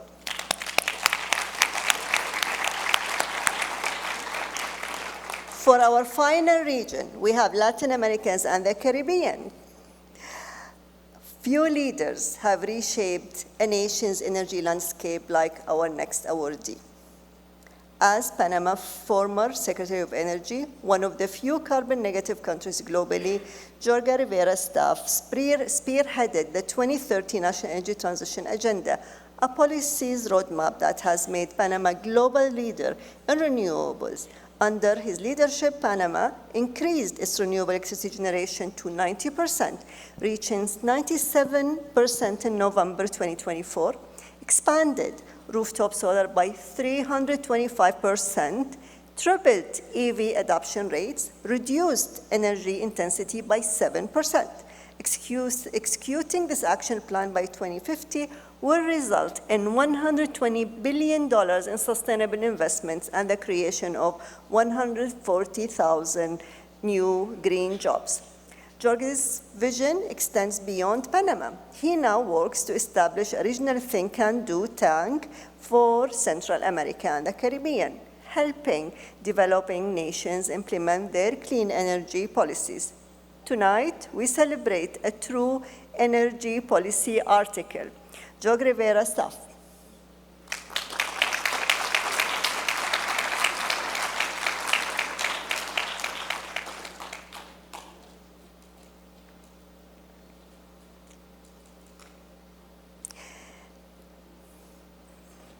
Next, we recognize a pioneer in Latin America who is bringing last-mile energy access to Honduras' most underserved communities. Paula Rodrigo-Smith has revolutionized off-grid solar in Honduras for the last 5 years. She has been the driving force to develop Solar's Honduras' latest innovation, the Universal Access Program, a game-changing model integrating private capital, KIVA, crowdfunding, and non-profit result-based financing to provide affordable solar energy to remote villages. Solar's Honduras, an impact enterprise, has achieved impressive results in a very challenging environment. Over 30,000 solar PV systems deployed. Over 150,000 people transitioned from kerosene and candles to clean energy. Hundreds of women-owned businesses now using solar power freezers to improve food security. Paula is proving that clean energy access is both an economic opportunity and a human right. Solar's Honduras is not just installing solar panels, it's creating a replicable, financially sustainable model for off-grid energy in challenging last-mile settings. Please welcome our next energy hero, Paula Rodrigo-Smith.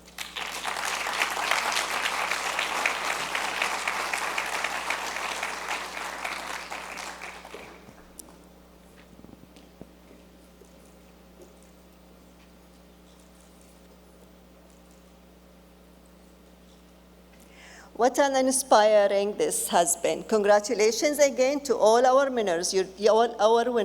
Your dedication, innovation, and perseverance are truly shaping the future of sustainable energy. Tonight was a celebration, but also it's a call for action. It's a call to action. Work does not stop here.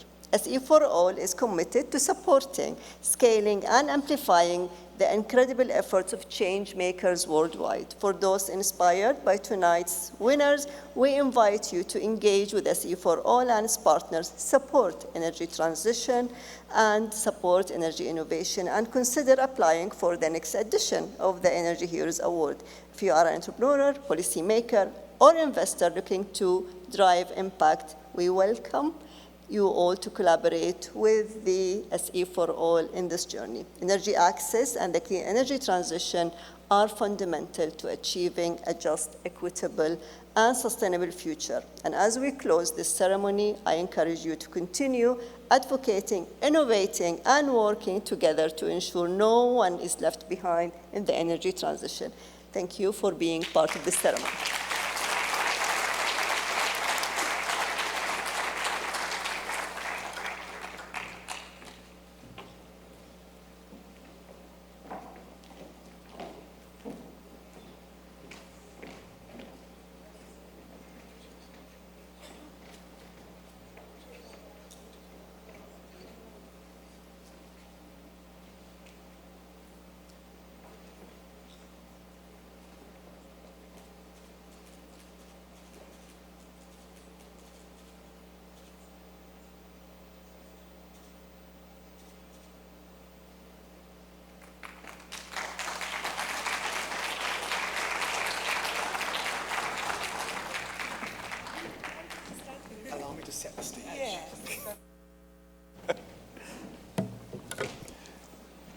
Thank you so much, Dr. Nawal.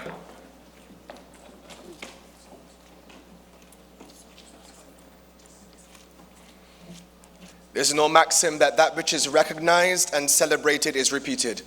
And we certainly hope to see many more Energy Stars award winners across the world signaling the rise in energy, sustainable energy work being done across our communities. We have two phenomenal, absolutely phenomenal ladies who have co-hosted this global forum. They've done an outstanding job. Absolutely. And so I believe it is only fitting that the final two voices you hear as we close the curtain on the 2025 Sustainable Energy for All Global Forum will be the voices of our co-hosts. The CEO of SE for All, Ms. Damilola Ogunbiyi, who will be followed by our very own minister, Senator the Honorable Lisa Cummins.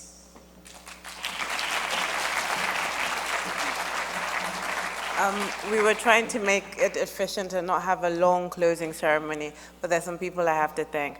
Apart from Minister Cummings, I have to thank her entire team, Keisha, PS Kevin, everything they did. And then I also have to thank my team. My team are absolute rock stars. I would not be here without my team. I know what I put you through. Trust me, I appreciate you. And I have to name a few people. Stefano, thank you for coming by my side as my deputy. Kanika, my chief of staff. Sherry, who put this all together. And then people in the background. Katerina, who did the events planning. Everything we did was done in-house with the Barbadian team. So thank you, thank you, thank you. Thank you.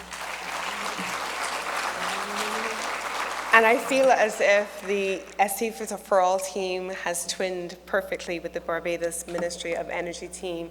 Claire, Keisha, PS Hunt, Julia, all of the officers of the energy team, but the invisible ones from the business team who joined us on the last 2 days to be able to support the work being done by the Ministry of Energy as a coherent unit. I really want to thank you, Sherry. We've spent so much time together with you and all of the members of the SE for All team. We love you and we appreciate all that you have done. So after 2 days of intense discussions and planning the way forward and building a future for our children and those that we want to see, it's time to relax a little bit. And so I'm going to invite all of you, as we exit this room, to just make your way through. There's a small market of craft vendors and stuff, and you'll see them. You'll hear some music playing in a little bit. And then the Prime Minister is going to be joining us for a small reception at the official residence of the Prime Minister of Barbados, and we're all looking forward to seeing you there. I think we deserve the opportunity to kick back for a few minutes, enjoy our company, the company of the people who we've met and we've embraced over the last few days, and the people who have worked so hard to make this all happen. So we'll see you in a few minutes across the way at the official residence of Prime Minister Motley for a small reception.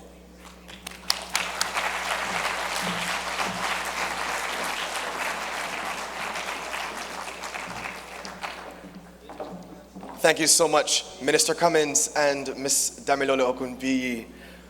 Before we close off this afternoon, we do want to highlight some additional heroes. You heard Ms. Ogunbiyi mention the members of her team, and we do have a video that features some of the members of the SC for All team that we're going to show. And immediately following that, we're going to be having a session by the BBC. Storyworks it's called, and you don't want to miss that.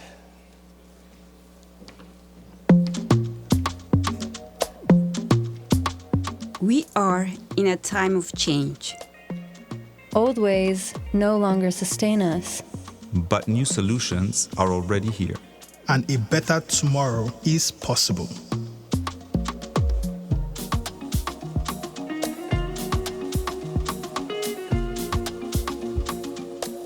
From scarcity to security. From uncertainty to resilience. From darkness to light. We are driving this transition. We are engineers, economists, development experts, communicators. Together, we built the pathways to clean, affordable energy. Because access to energy changes lives. A newborn survives because a hospital has power.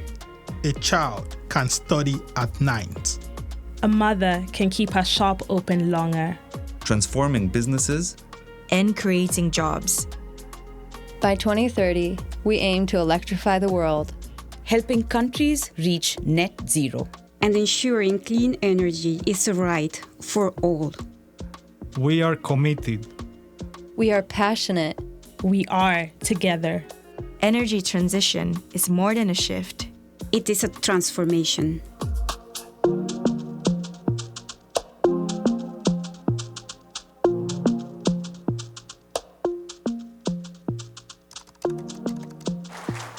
Thank you so much to the amazing C4All team. I now invite the team from the BBC to join us.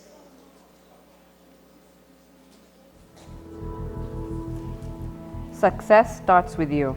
You have They're to be making their way. committed Please in welcome them as everything they you come. do. I will never give up.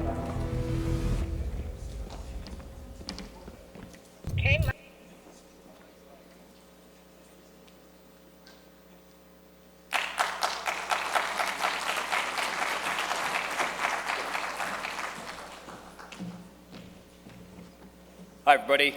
We'll just get the notes up here. One moment. So look, it's been an incredibly productive, busy, tiring couple of days. We've all had a big lunch, fantastic lunch at that. Compliments to the catering staff. So you have to forgive us if we're a bit slow for the last session of the day. Our job is to keep you here for a few minutes as we prepare for the reception. I can assure you we will get there soon. I don't wish to stand between anyone and a glass of punch, so I will make this as quick as possible. But here I am. We are going to make this entertaining. We're going to show you some very cinematic, very powerful short documentary films. Documentaries about the very topics that we've been discussing over the last 2 days. I do firstly wish to thank the people of Barbados, the government of Barbados, for their wonderful hospitality. The Honourable Prime Minister Mia Mottley, who spoke so powerfully yesterday, reminding us all of the power and the spirit of sharing. I want to thank the Minister for Energy, the Honourable Lisa Cummins, whose opening remarks yesterday set the tone for an inspiring and effective summit. To the heads of state, to the ministers, and all the distinguished delegates who throughout these corridors, over coffee stations, and hopefully later over a glass of punch, are charting the path toward a more sustainable future. And of course to the organisers, to SE4All, and their convening power that has brought us here today. So thank you. We've been asked to run a very short session on sustainable storytelling. Content, be it video, articles, media. How do we draw out the human story behind the more complex information, policies, and commitments that are discussed at meetings such as this? How do we ensure that our work inspires action and that the lessons are remembered? And crucially, at the heart of the story we tell are those 600 million people still without electricity, the small entrepreneurs across the global south leading the charge, or the mothers who simply want to cook a safe meal at home. The brilliance of this is that it is these kinds of stories, above all, that resonate the most with global audiences and are the most memorable. Now, how do I know this? Because at BBC Storyworks, which is a division of BBC Studios, the creative arm of the BBC behind Planet Earth and Blue Planet, we produce content that reaches hundreds of millions of people. And we noticed that when it came to sustainability, certain films and certain articles perform better than others. We set out to understand why. And so we studied over 400 pieces of content to ascertain why is it that certain stories are more memorable, and what is it that keeps viewers glued to the screen? Ultimately, are there maxims that we can take away for good storytelling? And I'm pleased to say we have a few to share with you today. In the spirit of sharing, we're going to reveal the secret sauce. How did we carry out this study? Firstly, we looked at the macro statistics. How many millions of people watched a film, but how many people finished that film? When did they decide to click off the page? When did they get distracted? And so on. But crucially, we match these stats with a technology that we call the science of engagement, where through a controlled study, we literally watch people watching films. With the help of artificial intelligence, we can analyze the audience's emotional response to a film, their level of focus, where they're looking on screen. And then after the film, we'll have a series of questions.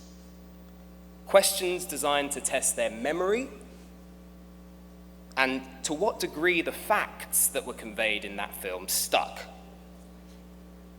We'll ask them about their broader opinions on sustainability. What are your thoughts on a wind turbine being built in your community? Where do you place most importance? Energy security, affordability, or sustainability?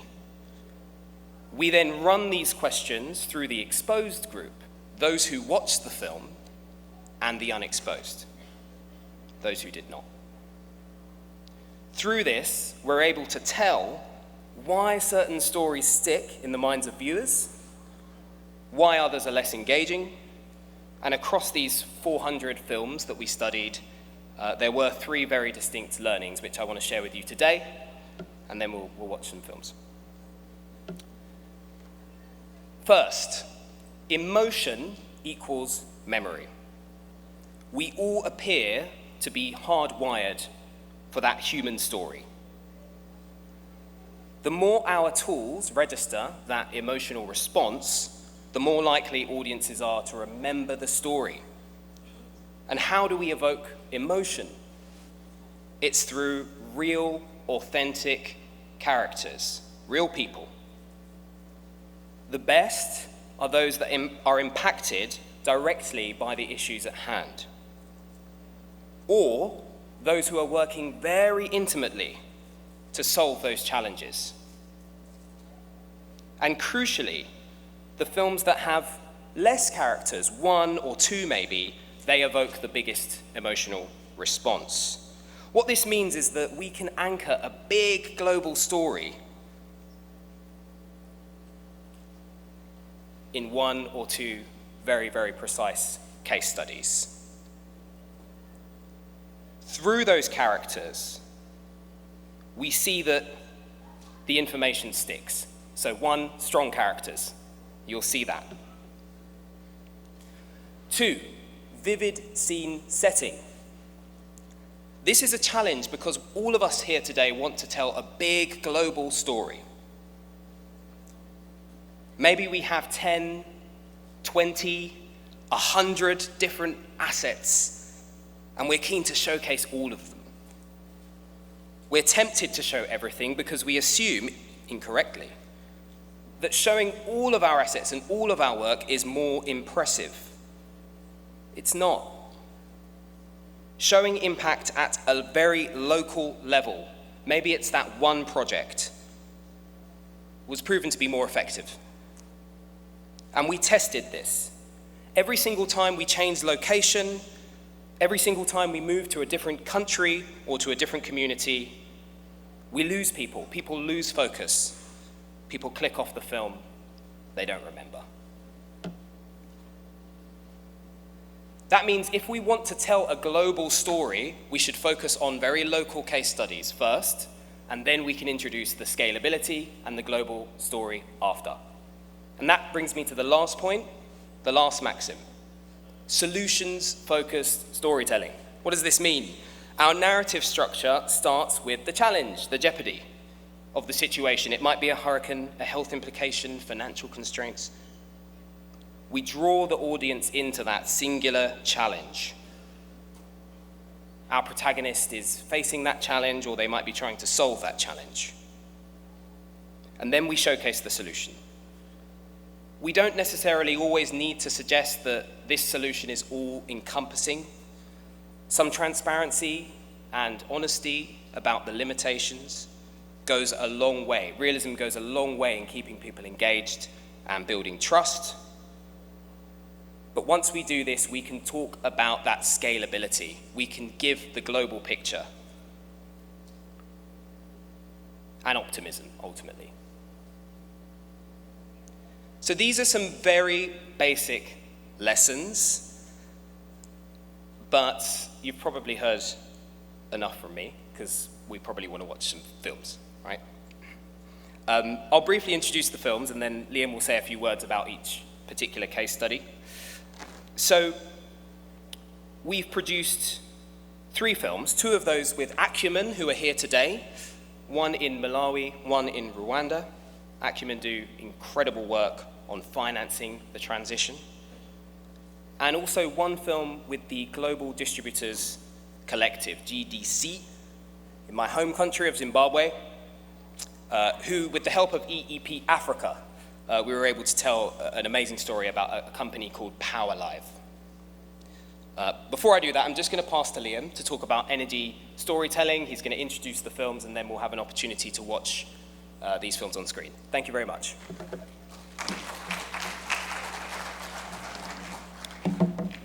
Thanks, Mark. Yeah, I'm not going to speak for very long. Just to reiterate Mark's point, this was a little thrown together. We've just written this today, so I apologize for me looking down at my notes constantly. I'd actually first like to start by just indulging myself for about 10 seconds. My previous life, I was a lecturer in English literature at University of Leeds, and my first ever class, but also my first ever publication was on George Lamming, who is, of course, a writer from Barbados. And so it would be remiss of me not to echo Mark's thanks to everyone who's made this possible, but also to George Lamming and this island for giving us In the Castle of My Skin, which I think is one of the best novels ever written. So I thought I was going to start with that, seeing as we're talking about storytelling. So my role, I'm not particularly creative at all. I'm on the research side of things, and so basically I'm involved in the audience insight work that Mark spoke about, which is where we analyze the content that we produce, but also really importantly the research side of things as well, and that's where coming to events like this, speaking to the people who really know their stuff, and basically working with Mark's team to basically create brief outlines for the kinds of stories that we want to tell within each topic, and energy and infrastructure being the most important here. After we do that, we go out and we find first the people that can help us to tell those stories, but then also the characters that are going to be in those films. And Mark mentioned the kind of the 3 films, but the 2 organizations we're going to focus on today, Acumen and GDC, but also importantly those organizations on the ground. And so the series that these films are from is called Humanizing Energy, and that really is what we tried to do. We tried to take the kinds of projects and stories that we've heard about throughout the last 2 days, and we find those human characters, those human narratives within those, and then we tell those stories. And so, as Mark alluded to, maybe we don't have all of the information about the complexities of those projects in there, but what we do have are engaging characters for whom these stories actually really matter and actually really make a difference. Which we thought and we think, and now we know from our studies that is the effective way do this, and as much as the technical side of things is really important, hearts and minds and bringing people along with us is equally so, especially in the kind of current climate and things going on over the world. So that's it. So this first film is set in Malawi. I think you'll love the two central female characters, and I'm not going to say much more about it. I'm going to let the film play and you guys see what you think. Success starts with you. You have to be committed in everything you do. I will never give up. Hey Maya. Hi Hilda, how are you? I'm fine, how are you? I wanted to just confirm if you've received the solar products. Yes, I received it with the unit yesterday. All right. I'll see you tomorrow. Sure. Bye. Less than 25% of the people of Malawi have access to electricity. The majority of the population is still in the dark.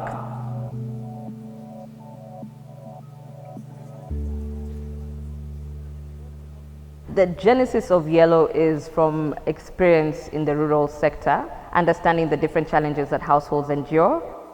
Nobody else was interested in scaling up the energy sector the way I felt could potentially be done.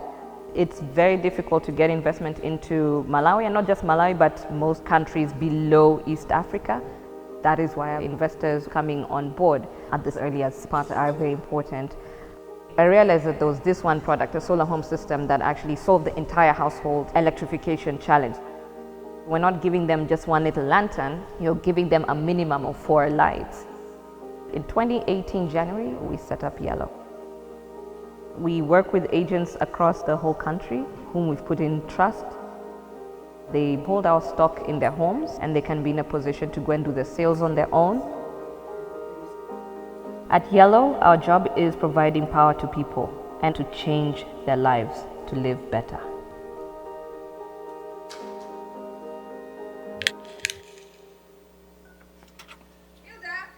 Hi Maya. How are you? I'm fine, how are you? Good. Are you excited about it? Hilda is my star agent. She has smashed every target, and I thought I was ambitious.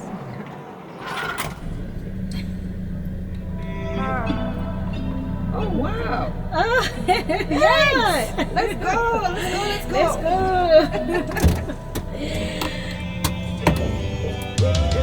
Everybody know that me, I got the blessing. Come with the fire and I'm blessing. Every day, give me challenges, she flexing. She know that she really got the best.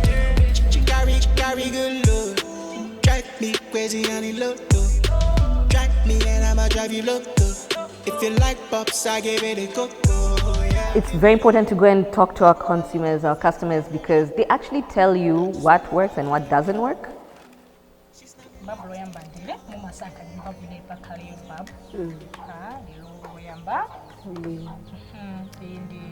Switch masira twabanga digest kumpa wine pangono pa medium flavor mbili for tumakalata azimita imakala ndi po sintila. I remember when there were no solar systems in my community, people were just like before 6 we were just going to bed. Now the solar units, they do some activities for the school children, so they are studying. Our products are affordable, durable, and easy to use. In a day, I do 4 to 8 installations. In a week, maybe 20, 30 installations. It's my ambition to make sure that everyone has access to clean and affordable energy. I work with my installer. We go to the customer house.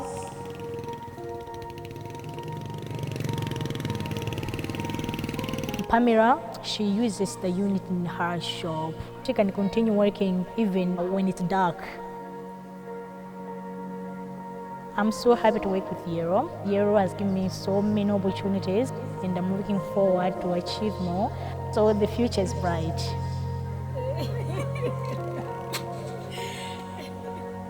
Success for me is measured by the number of people that we've impacted. So not necessarily households reached with electricity, but the totality beyond electricity. We've got the agents, we've got the households, we've got their children as well. In Malawi, we've sold over 560,000 units. The case of energy in Africa can be resolved working together with the private sector and public sector. I go back to my motto, never give up. At one point, I will achieve it. I've empowered a lot of people in the community to make sure that we can actually do that.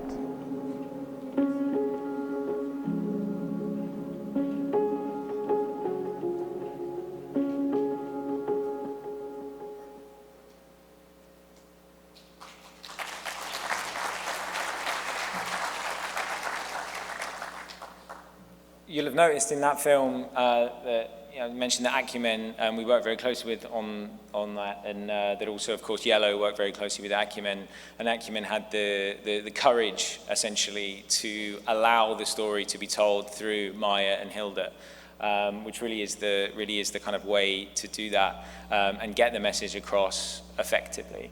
I'm not going to say much more. This next film is a different kind of energy story, but has a similar approach in the sense of showcasing the kind of wider ecosystem of the impact of access to energy. And I think, again, it really hits home kind of the importance of all the work we've heard about today. So let's play. Ubuzima ni urugendo, inzira ntimbwira umugenzi. Ndi umumotarikazi wabigize umwuga. Moto yanjye ni umwihariko, ntwara moto y'amashanyarazi.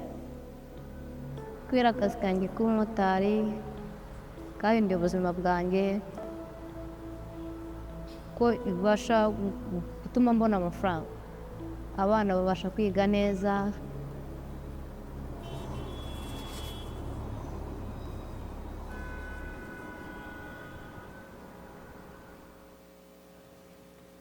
Umuryango wanjye ni umuryango nishimiye, mfite umugabo umwe n'abana 4 b'abahungu. Barangije kwitegura. Kudasokoza. Najyaga nkora akazi ko mu misozi bikansaba gutega moto kenshi, nkabona umumotari ndamwishyura amafaranga menshi. Nibwo natangiye kugira initiative yo kuba nakwiga moto. Ntangira nkora delivery. Icyizere cy'ejo hazaza kuri njye n'umuryango wanjye hifashishwemo na moto y'amashanyarazi.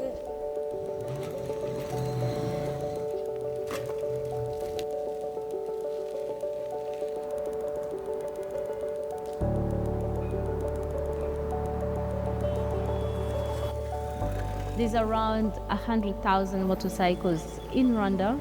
Kigali itself is busy, and around 50% of public transportation is done by motorcycles. Ikintu cya mbere gituma nkunda moto y'amashanyarazi ni uko ntabwo zangiza ikirere. Icya kabiri ntabwo zigira umwanda wenda ngo hari amavuta yagiyeho ngo zamenetse. Ampersand is an electric vehicle energy tech company. It builds electric motorbikes, batteries, and charging infrastructure for batteries. And it also has a back-end software powered by AI to help manage the batteries. Batteries are leased every time a rider comes through our charging stations. We have around 52 charging stations, and it takes around 2 minutes for a rider to come in and replace the batteries. One battery lasts around 72 kilometers. We're trying to replace petrol motorbikes with electric motorbikes, which reduces significantly CO2 emissions. If we could replace all 100,000 motorcycles in Rwanda with electric motorcycles, we would be reducing 75% of CO2 emissions in the transportation sector. Iyo ntwaye moto numva ndi fier yabyo kuko yimpa ubwigenge mu kazi kanjye. Nicyo cyatumye nzikunda. We have around 4,500 customers who ride our bikes every day and save around 50% on their operation costs by not buying fuel, by not paying for oil changes. I'm excited every day to see how much the work that we do here impacts people's lives. We're currently looking at the new Companies like Acumen support our mission. Acumen is one of our investors that invested in our Series A, and that was the beginning of expanding of our operations. Investing in electric mobility has a ripple effect on the people, environment, and the economy in general. With the support of investors, we are able to achieve the energy transition faster. Aka kazi k'ubumotari kiganjemo abagabo benshi, ariko natwe abadamu turimo turagenda twiyongera. At Ampersand, we're happy to say that we'll keep doing the trainings for women with our partners to make sure that women numbers increase in the transportation sector. There's something magic about women empowering other women. Françoise is a role model in her community in the sense that she encourages other women to embrace jobs that they did not think they could do before. I feel a sense of pride because of the impact of the work that we do. Numva moto z'amashanyarazi ari icyerekezo cyiza cy'ejo hazaza, kandi zizakomeza gutanga akazi ku banyarwanda n'abanyarwandakazi.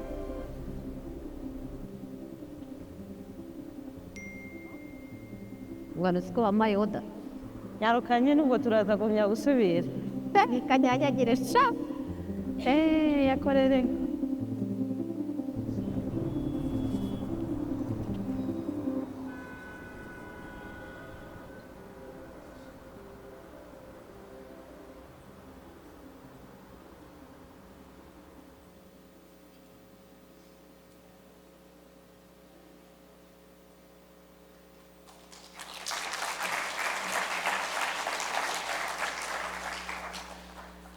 Something that we've always wanted to do in humanizing energy is kind of shift some of the more stereotypical images that we see in energy and energy storytelling that persist everywhere across the globe. And one of the key ones of those is that energy remains, a boys' club. So we want to try and avoid those images of men on sites in hard hats as if that is the only energy story. And I think both of those films show the real importance and centrality of women to these stories, and of course, on the one hand, women understand the dynamics of the home and the needs from an energy perspective there, and are therefore able to design solutions in that space. But they're also breadwinners and innovators and CEOs and founders, and kind of spread without this topic. And that's something that's always been central to us, really, from day one of humanizing energy.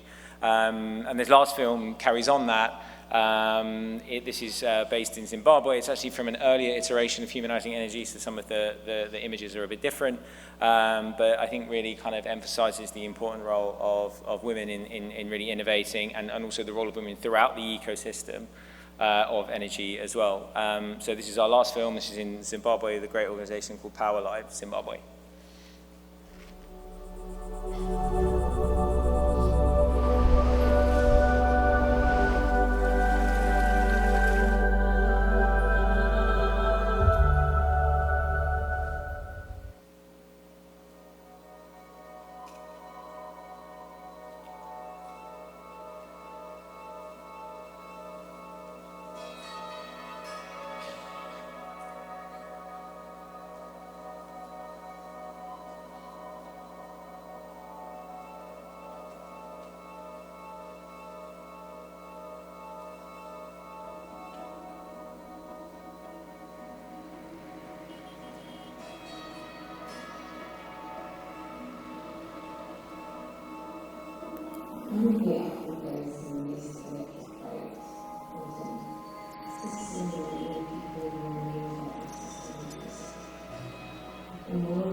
The sun is a free, sustainable resource that is enough to power our needs.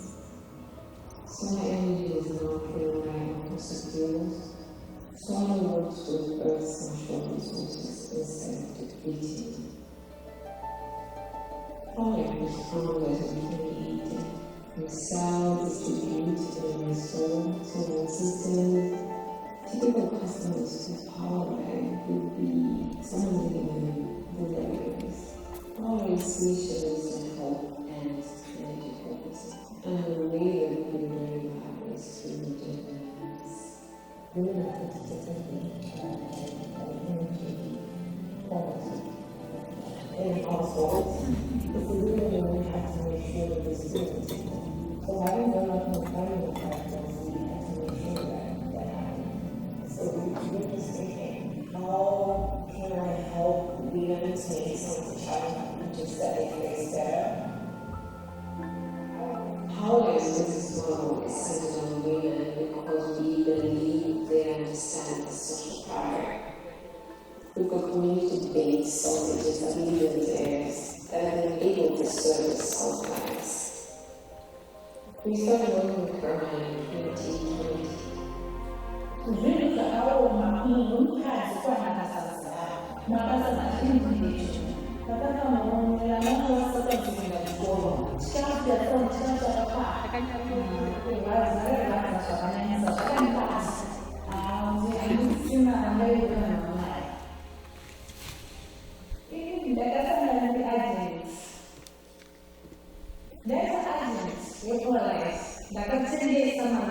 Tinotarara pungwe yese mumbatsi tinoizedu pahwani so kana takurara ikura ndakuramba muti nechiedza handiti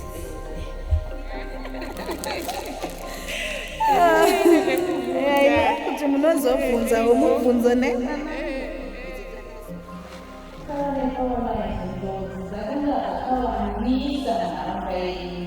njodzi dzekuti wapedzima tazona nemalaiti njodzi dzenyu dzakaita shoma munhu wakufara zvakanyanyisa nekuti upenyu hwake hwakochinja izvi zvinonoona upenyu hwake huchienda mberi nekuti anokwanisa kuverenga usiku takatotana mama tatiita vanaya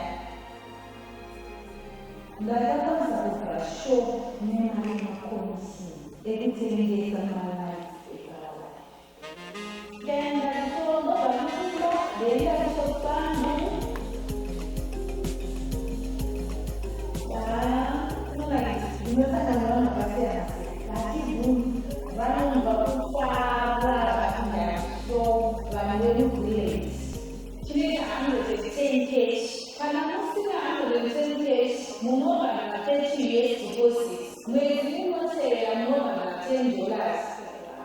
Holiday helps women become like entrepreneurs in the community scale. And when women find to say, well, everyone benefits. Holidays typical customers include schools, clinics, small businesses, and the low households. We've got small businesses, we've got Elizabeth, the summer, just in poultry. The women got this from the power as well, we were only living there. I decided that it was okay with parents after they told me the next day. They left the day whereby they are failure. If I look at my business from the time I started and now, it is fast different. Solar gives my business financial security. We are not really as hard as it was when we know solar. We had to look for cables, but now I don't know about anything. When we use solar energy, we use the power that is easily available, it doesn't pollute the air, it rural electrification is important in that it is helping rural areas.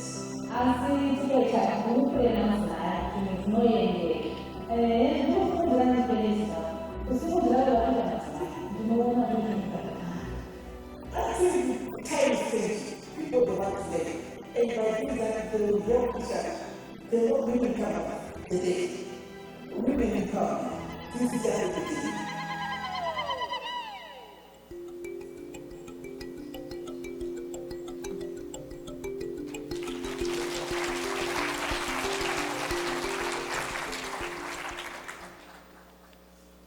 We've shown 3 films there, which are just a kind of very tiny slice of energy stories across the globe. Also, of course, all those were on the African continent. And we have told stories across the globe, looking at all different areas from, things like utility scale projects to transmission, electrolyzers, more stories like that. But one kind of big glaring miss in some of our energy storytelling, we talked about different infrastructure, but some of our energy storytelling is missing stories in the Caribbean and looking at various different challenges of other nations, which I've kind of been blown away with all the solutions that I've heard over the last 2 days. So you can find us through the event, I'm sure. If you have a story you want to share, we want to tell more stories in the energy and infrastructure space, and we'll be doing so over the coming years. If you think that there's a different way of doing it, we're open as well. This is always an evolving process for us. And so we want to tell more stories with more people. So I will leave it at that. Thanks to Sherry Kennedy for inviting us to sort of close this last bit of the conference. You are now, I believe, free to go. There's a market outside, and there's rum punch and drinks and more fun things. So thank you so much. I hope you enjoyed the last 2 days. Thanks.